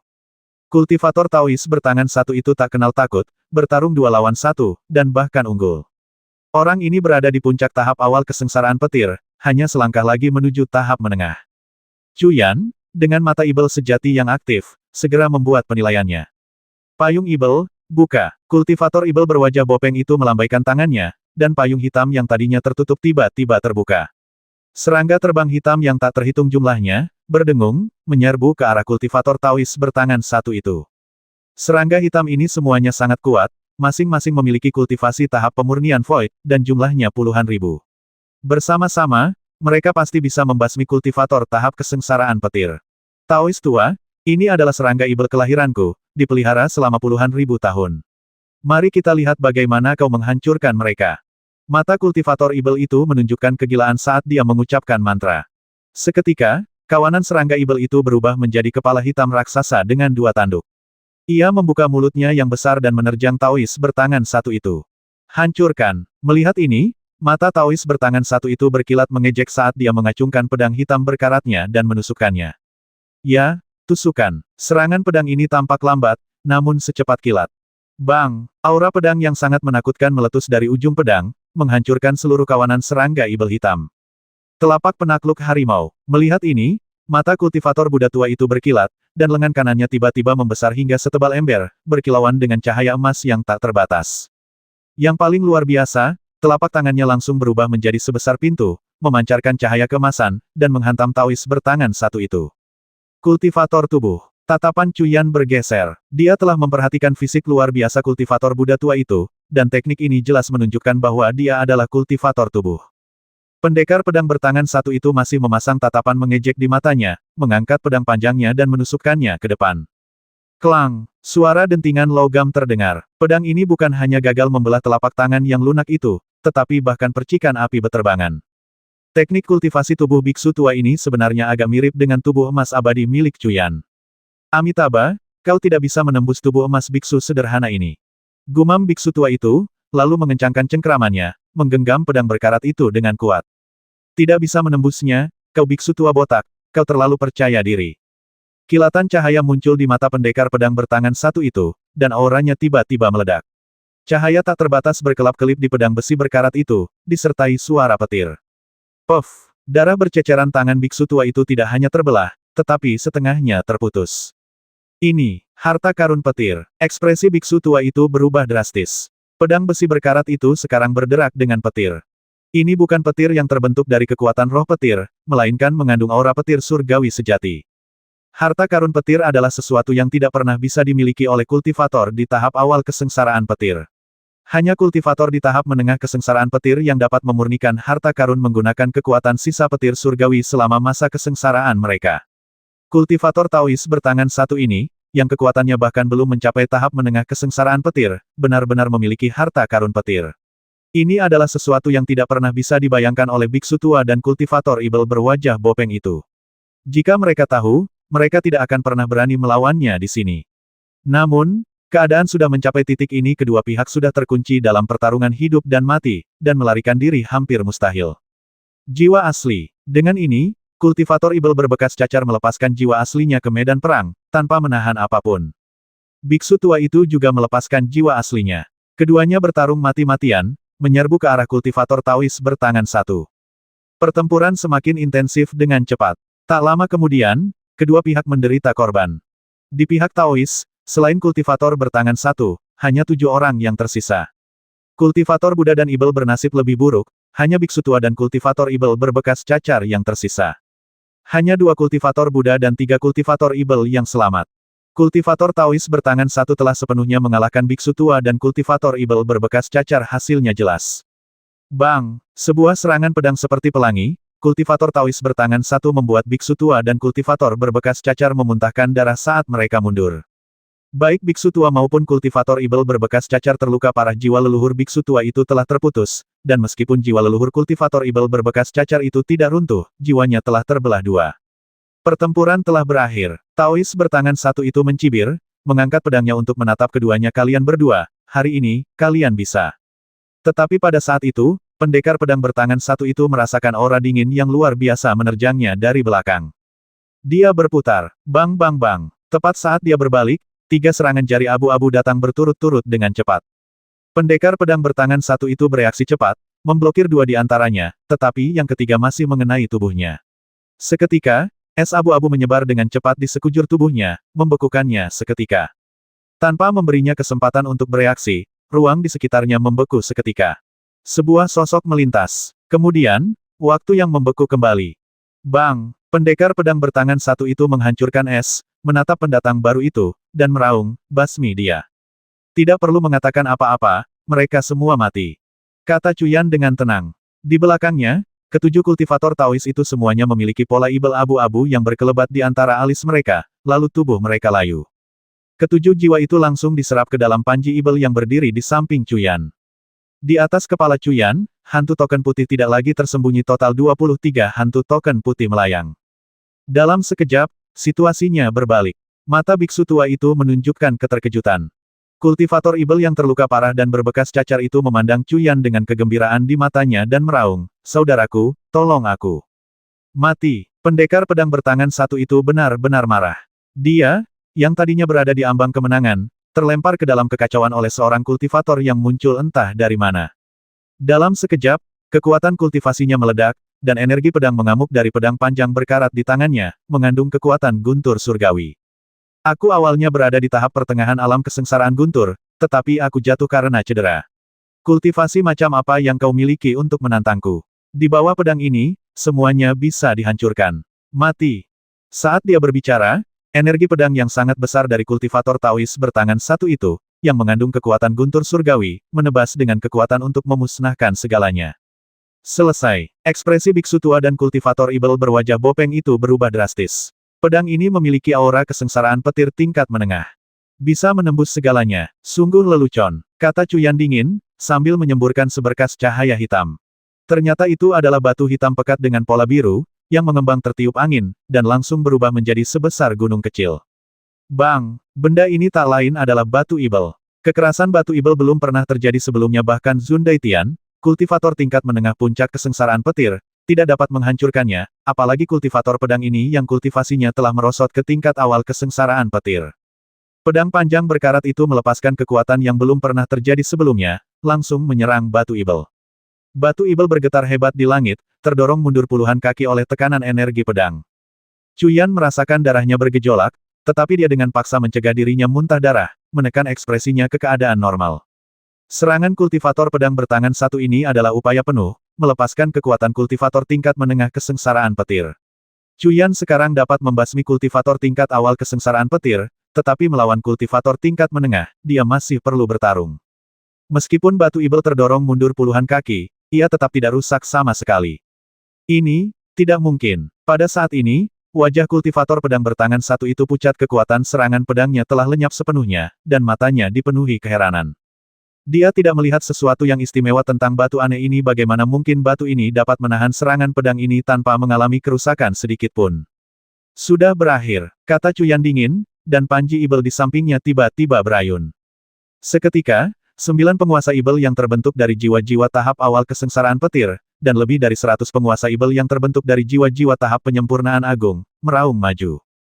Para penguasa ibel ini dimurnikan dari jiwa-jiwa kultivator, umumnya hanya memiliki 30% dari kekuatan mereka sebelumnya. Tetapi 9 jiwa tahap awal kesengsaraan petir yang digabungkan memiliki kekuatan hampir setara dengan 3 kultivator tahap awal kesengsaraan petir, ditambah lebih dari 100 penguasa ibel tahap penyempurnaan agung. Pendekar pedang bertangan satu itu sudah mencapai batas kemampuannya. Bagaimana mungkin dia bisa menahannya? Dia langsung ditelan oleh ratusan penguasa ibel ini. Kalian tidak bisa membasmiku. Aku berasal dari alam tiga pedang. Kakakku adalah putra suci Sungai Bintang, Du Gujian. Kalian tidak bisa membasmiku. Pada saat ini, pendekar pedang bertangan satu itu meraung dengan ganas. Putra suci Sungai Bintang. Kilatan cahaya muncul di mata Cuyan. Yang disebut putra suci Sungai Bintang itu adalah putra suci dari 7 sungai bintang mendalam, kemungkinan dari generasi sebelumnya. Sebelum ujian ini berakhir, dia masih putra suci dari 7 sungai bintang mendalam. Pada saat ini, ekspresi biksu tua dan kultivator ibel berbekas luka itu berubah drastis. Bagaimana mungkin mereka belum pernah mendengar nama putra suci Sungai Bintang, Du Gujian? Mati! Cuyan melambaikan tangannya, dan ratusan ibel menjadi benar-benar mengamuk. Ah! Kakakku akan membalaskan dendamku. Kau hanya menunggu untuk mati. Ah! Kau akan mati di bawah pedang kakakku, kau pasti akan mati. Titik. Di tengah raungan pendekar pedang bertangan satu itu, dia sepenuhnya dilahap oleh banyak ibel. Jiwanya langsung ditarik ke dalam panji ibel, memurnikan ibel. Bas! Panji ibel bergetar hebat. Pendekar pedang bertangan satu itu awalnya berada di tahap pertengahan alam kesengsaraan petir, kultivasinya hanya menurun karena cedera. Namun, jiwanya masih berada di tahap pertengahan alam kesengsaraan petir. Setelah jiwanya ditambahkan, aura panji ibel akhirnya melampaui aura harta karun primordial, mencapai alam harta karun petir. 10 ibel tahap kesengsaraan petir muncul, aura mereka menakutkan. Busur listrik kemasan samar muncul, yang, di bawah infiltrasi energi ibel, langsung berubah menjadi busur hitam, melompat melintasi panji ibel. Di atas kepala Cuyan, 24 token putih ilusi juga melayang keluar. Pada saat ini, di dalam 4 ujian penilaian Dewa Kuno, sebuah ruang aneh terbentang. Pemandangan terus berubah, dipenuhi kabut 7 warna, membuat semuanya tampak tidak nyata. Sesosok bergerak melalui ruang ini. Itu adalah seorang pemuda berjubah putih, rambutnya yang panjang dan acak-acakan terurai seperti air terjun. Di antara helaian rambutnya terdapat sepasang mata yang dalam dan tajam, memancarkan aura yang tajam, hampir merobek. Dia bagaikan pedang tak tertandingi yang terhunus dari sarungnya. Di tangannya, dia memegang pedang perunggu kusam dan berkarat, patah dan rusak. Dan dengan ayunan pergelangan tangannya yang santai. Seketika, kepala seorang kultivator berguling dari tanah, ketidakpercayaan masih terukir di matanya. Di atas kepalanya melayang sebuah pantom token ungu, 7 pantom token emas, dan di belakang pantom token emas terdapat pantom token putih yang tak terhitung jumlahnya. Pada saat ini, sebuah pantom token putih lainnya muncul di antara mereka. Ekspresinya tetap tidak berubah setelah membasmi satu orang, tetapi tiba-tiba berubah. Tangan pria berjubah putih itu berkilat, memperlihatkan jimat giok. Sebuah sosok muncul di jimat itu, seorang pemuda berambut putih dan tampak lelah. Kemudian, retakan pada jimat itu sembuh, dan jimat itu hancur berkeping-keping. Kau yang membasmi seseorang dari alam tiga pedangku tidak akan bisa keluar dari sini hidup-hidup. Saat dia berbicara, sebuah tablet giok berbentuk pedang muncul di tangannya, cahayanya berkilauan. Dia berkata dengan tenang kepada tablet itu, basmi orang ini. Begitu kata-kata itu terucap, di ujian pertama, kedua, dan ketiga ruang Dewa Kuno, token giok berbentuk pedang di pinggang puluhan ribu kultivator yang membawa pedang panjang menyala. Di antara mereka, sosok seorang kultivator muda berambut putih dengan raut wajah keriput muncul. Kemudian, mereka mendengar kata-kata pria berjubah putih itu, dan seketika, mata mereka menunjukkan niat membasmi yang tak terbatas. Pada saat ini, Cuyan tidak menyadari bahwa dia dalam bahaya. Dia hanya tahu bahwa pihak lain telah mengatakan bahwa dia adalah adik dari Saint Sungai Bintang, jadi dia tidak bisa membiarkannya pergi. Amitabha, biksu rendah hati ini berterima kasih kepadamu karena telah menyelamatkan nyawaku. Pada saat ini, biksu tua itu telah pulih sebagian kekuatannya dan menggenggam tangannya sebagai tanda terima kasih kepada Cuyan. Cuyan mengabaikan biksu tua itu dan menatap kultivator ibel berbekas cacar itu. Kultivator berbekas cacar itu juga segera menunjukkan rasa terima kasih telah menyelamatkan nyawaku, saudaraku. Apakah kau perlu aku ajari apa yang harus dilakukan? Suara Cuyan sangat acuh tak acuh. Setelah mendengar kata-kata Cuyan, wajah kultivator ibel berbekas cacar itu langsung berkerut dengan niat membasmi, dan dia meraung, serang. Hampir segera setelah dia meraung, payung hitam di tangannya melesat ke arah biksu tua di sampingnya. 3 kultivator ibel yang tersisa juga menyerang 2 kultivator Buddha yang masih hidup. Pada saat ini, biksu tua itu sangat marah dan meraung. Mereka yang bukan dari garis keturunan yang sama adalah musuh yang tak dapat didamaikan. Kultivator ibel itu meraung dan melepaskan kekuatan penuhnya tanpa ragu-ragu. Metode kultivator ibel ini juga cukup hebat. Kultivator Buddha, yang sebelumnya terluka lebih parah, sekarang benar-benar tertindas. Akhirnya, biksu tua itu meraung dan meludahkan sebuah labu. Begitu labu itu terbuka, semburan gas emas meraung keluar, langsung berubah menjadi hantu Buddha, yang auranya sebenarnya berada di puncak tahap awal kesengsaraan petir. Saudaraku, selamatkan aku. Kultivator ibel itu juga tidak berada di puncak kekuatannya. Dia bisa saja menekan biksu tua itu, tetapi siapa yang tahu bahwa biksu tua itu memiliki trik penyelamat nyawa. Ekspresinya berubah drastis, dan dia segera meraung ke arah Cuyan. Labu kekuatan keinginan, menarik. Kilatan cahaya muncul di mata Cuyan, dan dia melangkah maju. Dengan langkah ini, Cuyan langsung berubah menjadi kera raksasa berambut emas, bulunya berwarna emas merah tua, bahkan berkilauan dengan rune ibel yang tak terhitung jumlahnya. Ini bukanlah tubuh emas abadi dari masa lalu, melainkan hasil dari penguasaannya saat ini atas transformasi 100 binatang, melepaskan kekuatan garis keturunannya. Dikombinasikan dengan tubuh fisik Cuyan yang saat ini terikat kesengsaraan, auranya sangat menakutkan. Kau masih seorang kultivator tubuh. Ekspresi biksu tua itu berubah drastis. Boom! Pukulan Cuyan tepat mengenai kepala hantu Buddha, menghantamnya dengan keras, dan hantu Buddha itu langsung hancur. Biksu tua itu memuntahkan darah, lalu merasakan hawa dingin di dadanya. Melihat ke bawah, dia melihat lengan yang sangat tebal telah menembus dadanya. Kau, seorang yang terikat pada kesengsaraan. Mata biksu tua itu masih menunjukkan ketidakpercayaan. Ia sendiri adalah seorang kultivator tubuh, namun tubuh fisiknya begitu mudah ditembus oleh orang lain. Tingkat kultivasi apa yang dimiliki orang di hadapannya?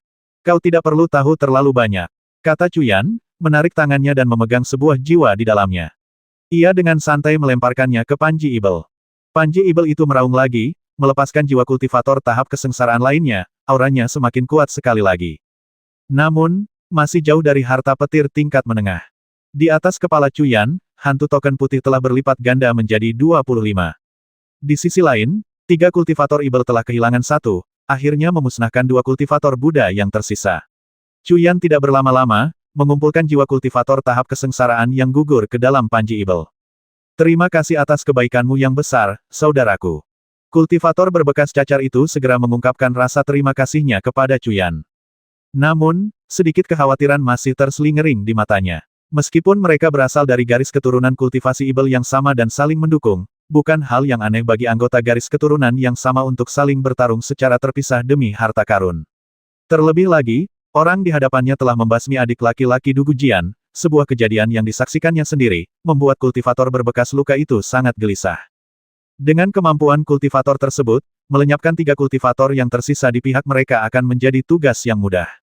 Tanda tanya. 2 kultivator ibel lainnya juga menyadari hal ini dan segera berterima kasih kepada Cuyan. Cuyan berbicara dengan tenang, tidak perlu banyak bicara lagi. Kita semua berasal dari garis keturunan ibel yang sama, jadi kita seharusnya saling mendukung. Kita membasmi orang ini bersama-sama, jadi mari kita bagi rampasannya. Mendengar ini, ketiga kultivator berbekas luka itu menghela napas lega, mengetahui bahwa kata-kata kultivator tersebut telah mengikat mereka dalam satu perahu yang sama. Jika bukan karena bantuanmu hari ini, kita semua akan mati. Rampasan ini seharusnya menjadi milikmu. Kultivator berbekas luka itu segera berkata dengan ekspresi serius, mengepalkan tangannya memberi hormat. Kedua kultivator di sampingnya menunjukkan rasa kesal di mata mereka, tetapi kemudian tatapan mereka berubah, dan mereka segera menyuarakan perasaan yang sama dengannya. Mereka memahami pikiran kultivator ibel berbekas cacar itu. Orang di hadapan mereka terlalu kuat dan menakutkan, membasminya akan mudah. Tanda tanya, tidak perlu. Ini, aku hanya menginginkan kompas dan kantung penyimpanan dari kelima orang ini, serta bunga spiritual ini. Sisanya milikmu. Cuyan selesai berbicara dan, tanpa memberi mereka kesempatan untuk menjawab, mengumpulkan kompas 5 elemen dan kantung penyimpanan dari kelima kultivator yang mati di tanah. Dari kelima kompas ini, 4 memiliki satu meridian yang menyala, mengandung energi spiritual yang sangat kaya. Bahkan, kompas pendekar pedang bertangan satu memiliki 2 meridian yang menyala. Selain kelima kompas ini, kompas orang-orang yang tersisa tidak memiliki meridian yang menyala, dan energi spiritual yang terkandung di dalamnya tentu saja sangat sedikit. Kultivator ibel berbekas cacar dan teman-temannya tampak sedikit tidak senang. Namun, mereka dengan cepat berpikir bahwa akan lebih baik jika pihak lain setidaknya meninggalkan sedikit sup setelah memakan daging. Tak lama kemudian, mereka mengumpulkan kompas 5 elemen dan tas penyimpanan para kultivator yang tersisa. Saudaraku, kita berdua berasal dari garis keturunan ibel, bagaimana kalau kita bepergian bersama? Kata kultivator berwajah bopeng itu sambil tersenyum. Ia kini tahu bahwa pria di hadapannya sangat kuat, dan terlebih lagi, ia telah ikut serta dalam menghadapi adik Dugu Jian. Jika musuh datang mencarinya, memiliki pria ini di sisinya akan memberinya lebih banyak kepercayaan diri. Dua kultivator ibel lainnya juga menunjukkan antisipasi di mata mereka. Kelompok mereka awalnya terdiri dari 6 orang, tetapi sekarang hanya tersisa 3. Jika mereka bertemu kultivator dari garis keturunan lain, mereka akan mudah terbasmi. Tidak perlu, aku terbiasa bepergian sendirian, dan aku punya beberapa hal yang harus diurus. Chu Yan langsung menolak. Kekuatan ketiga pria ini tidak banyak berguna bagi Chu Yan, membawa mereka hanya akan menimbulkan masalah baginya. Kalau begitu, aku tidak akan memaksa. Kultivator berwajah bopeng itu selesai berbicara dan hendak pergi. Tunggu. Mendengar ini, kultivator berwajah bopeng itu gemetar, sudah bersiap untuk melepaskan harta karunnya, dan menatap Chu Yan. Saudaraku, kau. Chu Yan menatap kultivator berwajah bopeng itu. Seberapa banyak yang kau ketahui tentang Dugu Jian dan alam tiga pedang? Katakan padaku. Mendengar ini, kultivator berwajah bopeng dan 2 kultivator ibel lainnya semuanya memasang ekspresi aneh. Sebagai kultivator dari 7 sungai bintang mendalam, mereka bahkan tidak tahu siapa Sein sungai bintang itu, mereka juga tidak tahu tentang alam tiga pedang, alam terkuat di 7 sungai bintang mendalam. Ini agak aneh. Namun, setelah direnungkan lebih lanjut, ada banyak sekali alam di dalam 7 sungai bintang mendalam. Beberapa alam ini sangat lemah, dengan sedikit atau bahkan hanya 1 atau 2 kultivator tahap kesengsaraan petir. Alam seperti itu tidak akan tahu banyak tentang urusan seluruh sungai bintang. Mungkinkah pemuda ini benar-benar berasal dari alam seperti itu? Tetapi bagaimana mungkin seorang kultivator dari alam seperti itu bisa begitu mengerikan dan kuat? Ini tidak masuk akal. Terlepas dari pikirannya, kultivator ibel berwajah bopeng itu segera dan dengan patuh menceritakan tentang alam tiga pedang dan Dugu Jian. Alam tiga pedang, yang dipuji sebagai yang terkuat di antara alam-alam tak terhitung jumlahnya di sungai 7 bintang mendalam, adalah rumah bagi banyak kultivator di tahap kesengsaraan petir. Alam ini sepenuhnya dihuni oleh kultivator Dao, dan semuanya adalah kultivator pedang. Di atas alam tiga pedang hanya ada satu sekte-sekte tiga pedang. Latar belakang Dugu Jian bahkan lebih bergejolak. Legenda mengatakan bahwa ia memiliki kultivasi kesempurnaan agung pemurnian Qi pada usia 7 tahun. Ia bergabung dengan sekte tiga pedang dan awalnya dipersiapkan sebagai putra suci berikutnya, bahkan dikirim ke area sewa warisan. Namun, setelah 10 tahun, ketika Dugu Jian yang berusia 17 tahun meninggalkan area sewa, ia masih hanya berada di kesempurnaan agung pemurnian Qi. Sekte itu sangat kecewa padanya dan menurunkannya ke sekte luar, menjadikannya murid luar. Karena statusnya yang agak istimewa, ia menjadi seorang manajer di antara murid-murid luar, dibebaskan dari tugas-tugas rendahan. Setelah itu, Dugu Jian duduk menyendiri di depan air terjun, posisi yang dipegangnya selama 100 tahun penuh. Tahun itu, Dugu Jian berusia 117 tahun, rambutnya beruban, seorang pria yang mendekati akhir hayatnya. Meskipun ia telah mengonsumsi buah roh surgawi di masa mudanya, kultivasinya hanya berada di tahap pemurnian Qi, dan umurnya telah mencapai batasnya. Sekte itu telah lama melupakannya, hanya sedikit orang yang mengingat mantan jenius ini. Tepat ketika semua orang mengira hidupnya, yang dimulai dengan cemerlang tetapi kemudian memudar, akan segera berakhir. Dugu Jian berhasil menembus batas. Energi spiritualnya yang berbentuk gas berubah menjadi cairan. Energi spiritual. Cair mengembun menjadi inti emas. Inti emas hancur, mengembun menjadi jiwa baru lahir. Kemudian ia menembus bagian atas botol, mengembun menjadi avatar. Avatar dan jiwa baru lahir menyatu dan bergabung. Dia telah menembus dari tahap pemurnian Ki ke tahap pembentukan fondasi, tahap inti emas, tahap jiwa baru lahir, tahap transformasi dewa, dan akhirnya mencapai tahap integrasi. Seorang ahli tahap integrasi berusia 117 tahun. Benar-benar belum pernah terjadi sebelumnya. Setelah itu, kultivasinya berkembang pesat. Sekarang, pada usia 321 tahun, dia telah selamat dari kesengsaraan surgawi 99, mencapai puncak kesengsaraan petir tahap akhir, membuatnya hampir tak terkalahkan di antara kultivator tingkat yang sama.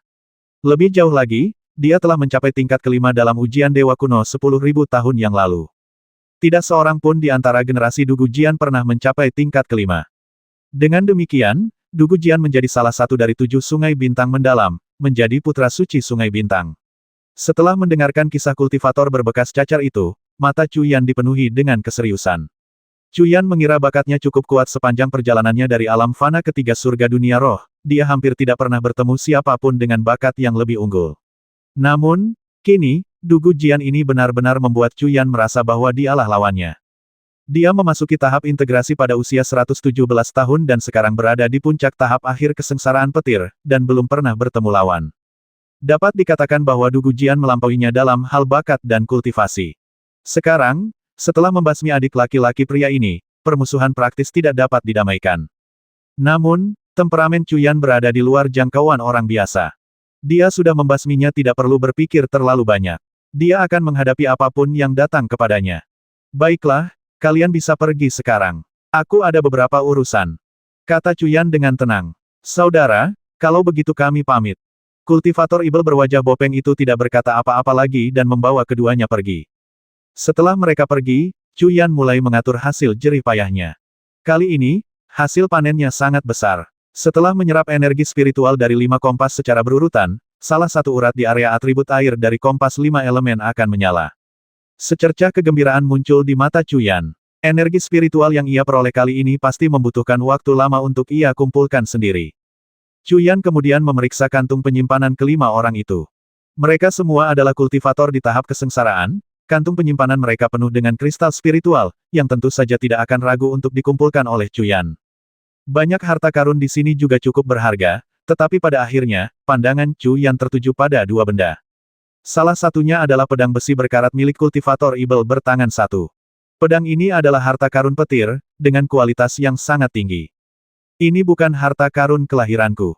Bahkan setelah dimurnikan, tidak akan mudah untuk menggunakannya. Mungkin. Sambil berpikir demikian, sebuah pedang panjang perak muncul di tangan Chu Yan, pedang Azure yang patah. Pedang Azure yang patah telah lama bersama Chu Yan dan tidak pernah dibuang. Kualitasnya sekarang cukup baik, tetapi masih belum mencapai tingkat harta karun petir. Tetapi pedang di hadapannya ini adalah harta karun petir. Efek apa yang akan terjadi jika ia memurnikan esensinya menjadi pedang Azure yang patah?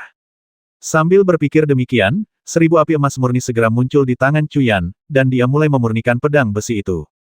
Pedang besi ini luar biasa. Chu Yan menghabiskan 1 jam penuh untuk memurnikannya sebelum akhirnya melelehkannya. Namun, besi cair itu tidak sepenuhnya murni, sebagian besar terdiri dari bahan-bahan yang ditambahkan selama bertahun-tahun selama proses pemurnian. Chu Yan terus memurnikan, dan 1 jam lagi berlalu. Akhirnya, dia sepenuhnya menghilangkan semua kotoran, mengubahnya menjadi setetes besi cair. Setetes besi cair ini berwarna hitam pekat, memancarkan aura keabadian. Jelas bahwa meskipun tidak benar-benar dimurnikan dengan energi abadi, itu pasti telah dimurnikan berulang kali oleh seorang kultivator di tahap kesengsaraan petir. Ini memungkinkan beberapa komponen energi abadi dari energi spiritualnya sendiri meresap ke dalamnya. Chu Yan tidak menyadari bahwa zat ini disebut besi abadi roh hitam. Itu ditempa oleh seorang kultivator dengan akar spiritual atribut logam di tahap kesengsaraan petir menggunakan kekuatan spiritual mereka sendiri selama 81 tahun. Setetes besi abadi roh hitam ini juga telah mengalami pembaptisan petir surgawi, mengandung kekuatan petir, membuatnya semakin berharga. Tanpa ragu, Chu Yan meneteskan setetes besi cair ini langsung ke pedang langit yang hancur, sekaligus menggabungkan keduanya dengan energi Ibel. Dalam sekejap, pedang Azure yang hancur memancarkan cahaya hitam pekat.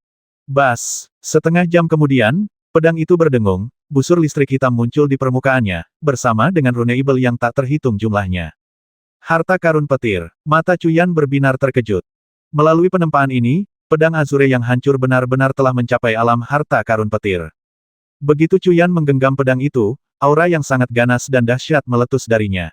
Pada saat ini, rune ibel penghancur di antara alis Cuyan menyala, dan energi ibel yang tak terbatas meraung keluar dari tubuhnya. Ibel, Cuyan meraung, menebas dengan pedangnya.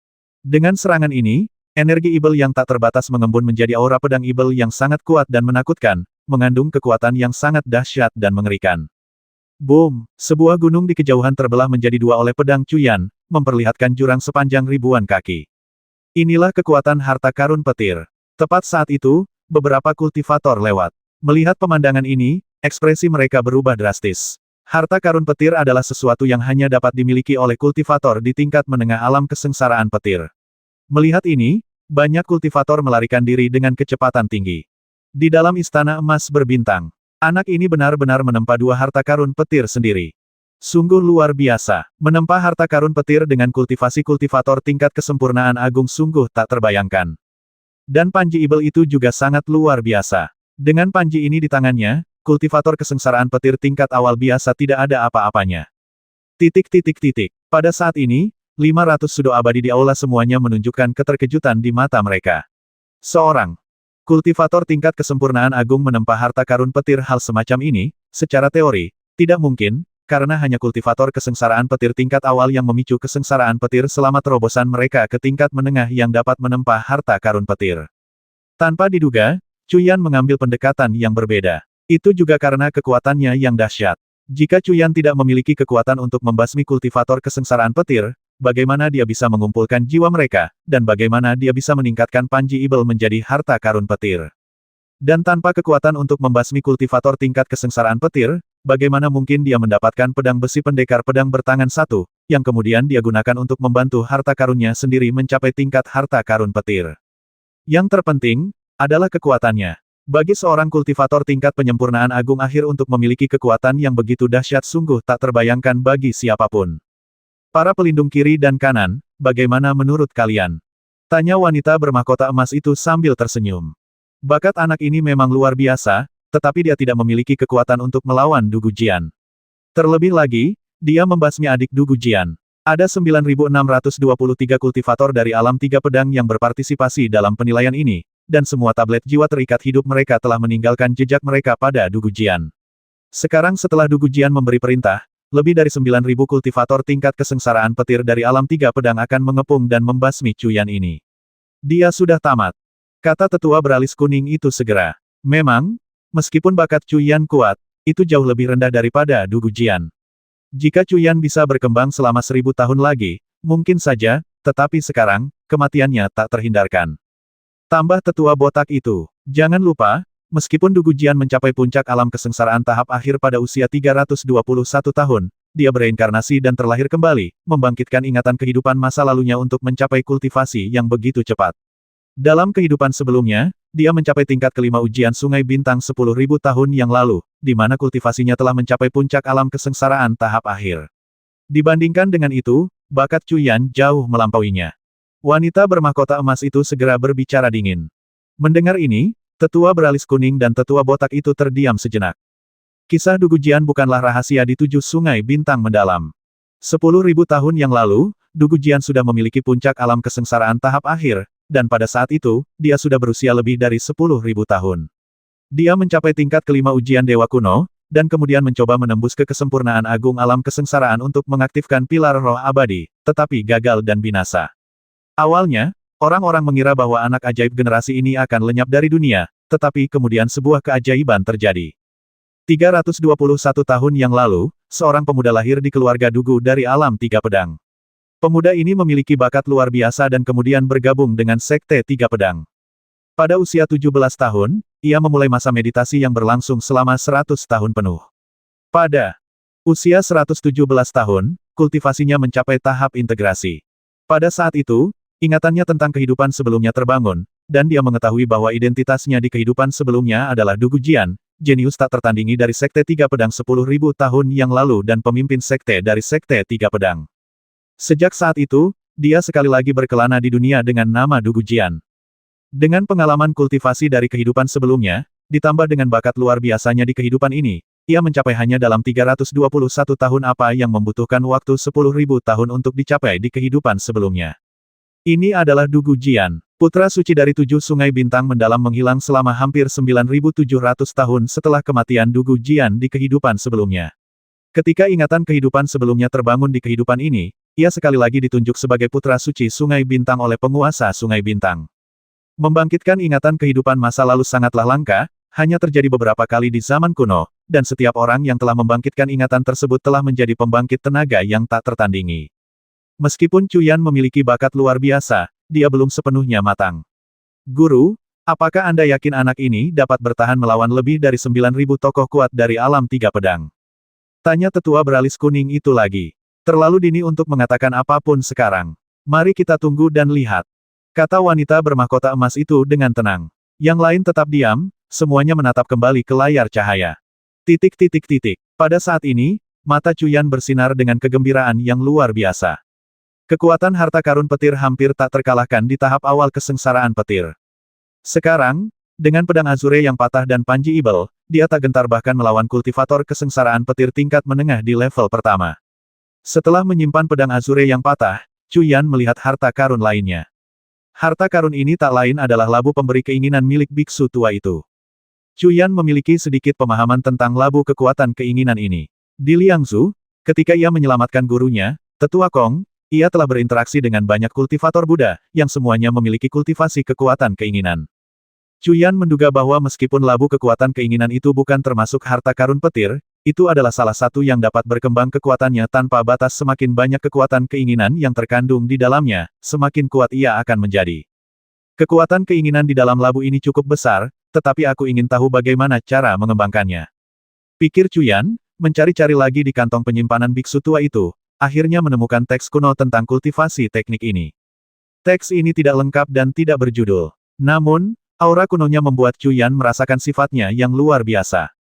Pemindaian cepat dengan indera ilahinya memberi Cuyan pemahaman dasar tentang teknik kultivasi kekuatan keinginan.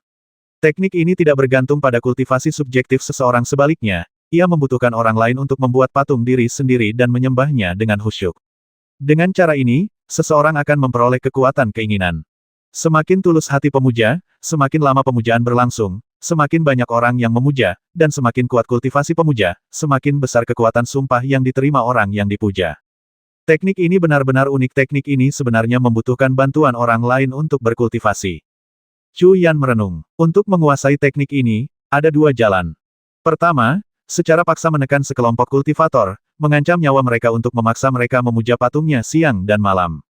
Kedua, benar-benar mencapai penghormatan ribuan orang, dipuja dengan tulus oleh mereka.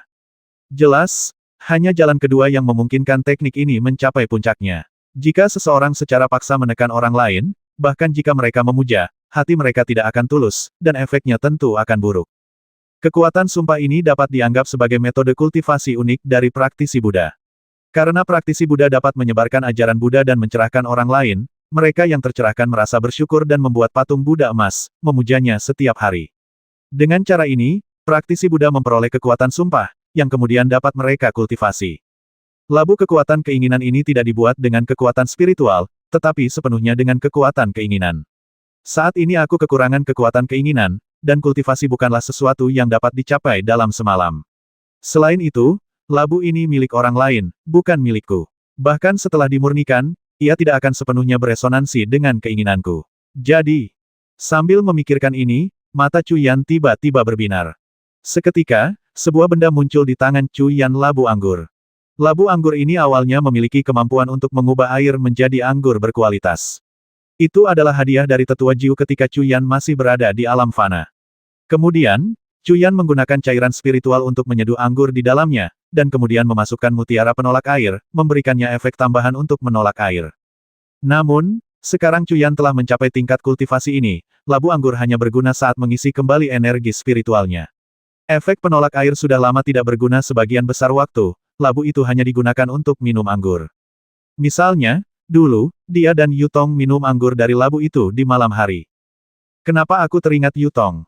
Cuyan menepis pikiran itu dan menatap labu anggur tersebut. Labu anggur ini dan labu pemberi keinginan sama-sama merupakan harta karun berbentuk labu, dan yang ini telah bersamanya selama bertahun-tahun, berbagi ikatan yang dalam dengan jiwanya. Jika dia bisa memurnikan labu pemberi keinginan ini dan menggunakan esensinya untuk membantu labu anggur itu berkembang, maka mengumpulkan kekuatan pemberi keinginan melalui labu itu akan menjadi persis seperti yang dia inginkan. Semakin dia memikirkannya, semakin cerah mata Cuyan. Dia meneliti manual yang belum lengkap tentang kultivasi kekuatan pemberi keinginan dengan kekuatan jiwa ilahinya dan mengetahui metode kultivasinya. Mantra yang dibutuhkan tidak banyak dan cukup mudah, kuncinya adalah berapa banyak orang yang bersedia menyembahnya. Dapat dikatakan bahwa selama dia berhasil memurnikan harta karun ini lagi, Cuyan yakin dia dapat dengan mudah mengendalikan kekuatan pemberi keinginan, dan metode untuk memurnikan labu pemberi keinginan juga ada di sini. Memikirkan hal ini, api emas murni seribuan muncul di tangan Cuyan. Pertama, Cuyan memurnikan labu anggur. Kali ini, Cuyan memurnikan semua yang ada di dalam labu, kecuali teknik susunan yang dapat mengubah air menjadi cairan spiritual. Dia memurnikan semuanya dengan saksama, termasuk efek mutiara penolak air yang telah dia masukkan bertahun-tahun yang lalu. Akhirnya, aura labu anggur itu juga cukup mengesankan. Selanjutnya, Cuyan mulai memurnikan labu kekuatan harapan. Labu kekuatan harapan ini, yang belum menjadi harta karun petir, sangat mudah dimurnikan. Dalam waktu kurang dari 1/4 jam, Cuyan telah memurnikannya menjadi esensi emas. Esensi emas ini adalah esensi dari labu kekuatan harapan itu sendiri. Mengikuti metode pemurnian yang tercatat dalam manual labu kekuatan harapan, Cuyan segera mengucapkan serangkaian mantra. Mantra-mantra ini jatuh ke dalam esensi emas, berubah menjadi simbol emas. Simbol-simbol emas ini terbang ke atas dan jatuh ke dalam labu anggur satu demi satu. Dalam sekejap, labu anggur itu berkilauan dengan cahaya, dan dengan tambahan simbol-simbol emas, auranya menjadi semakin luar biasa. Ketika semua esensi emas habis, dan simbol emas terakhir jatuh ke dalamnya, labu itu tiba-tiba bergetar dan seluruh tubuhnya menyala terang. Akhirnya, seluruh labu anggur itu sepenuhnya berubah menjadi emas. Baiklah, langkah terakhir, aktifkan energi Ibel. Pikir Cuyan, mengirimkan aliran energi Ibel ke dalam labu anggur. Dan kemudian, sebuah pemandangan terungkap yang akan tak terlupakan untuk waktu yang lama. Boom! Raungan yang sangat menakutkan meletus dari labu anggur itu. 2240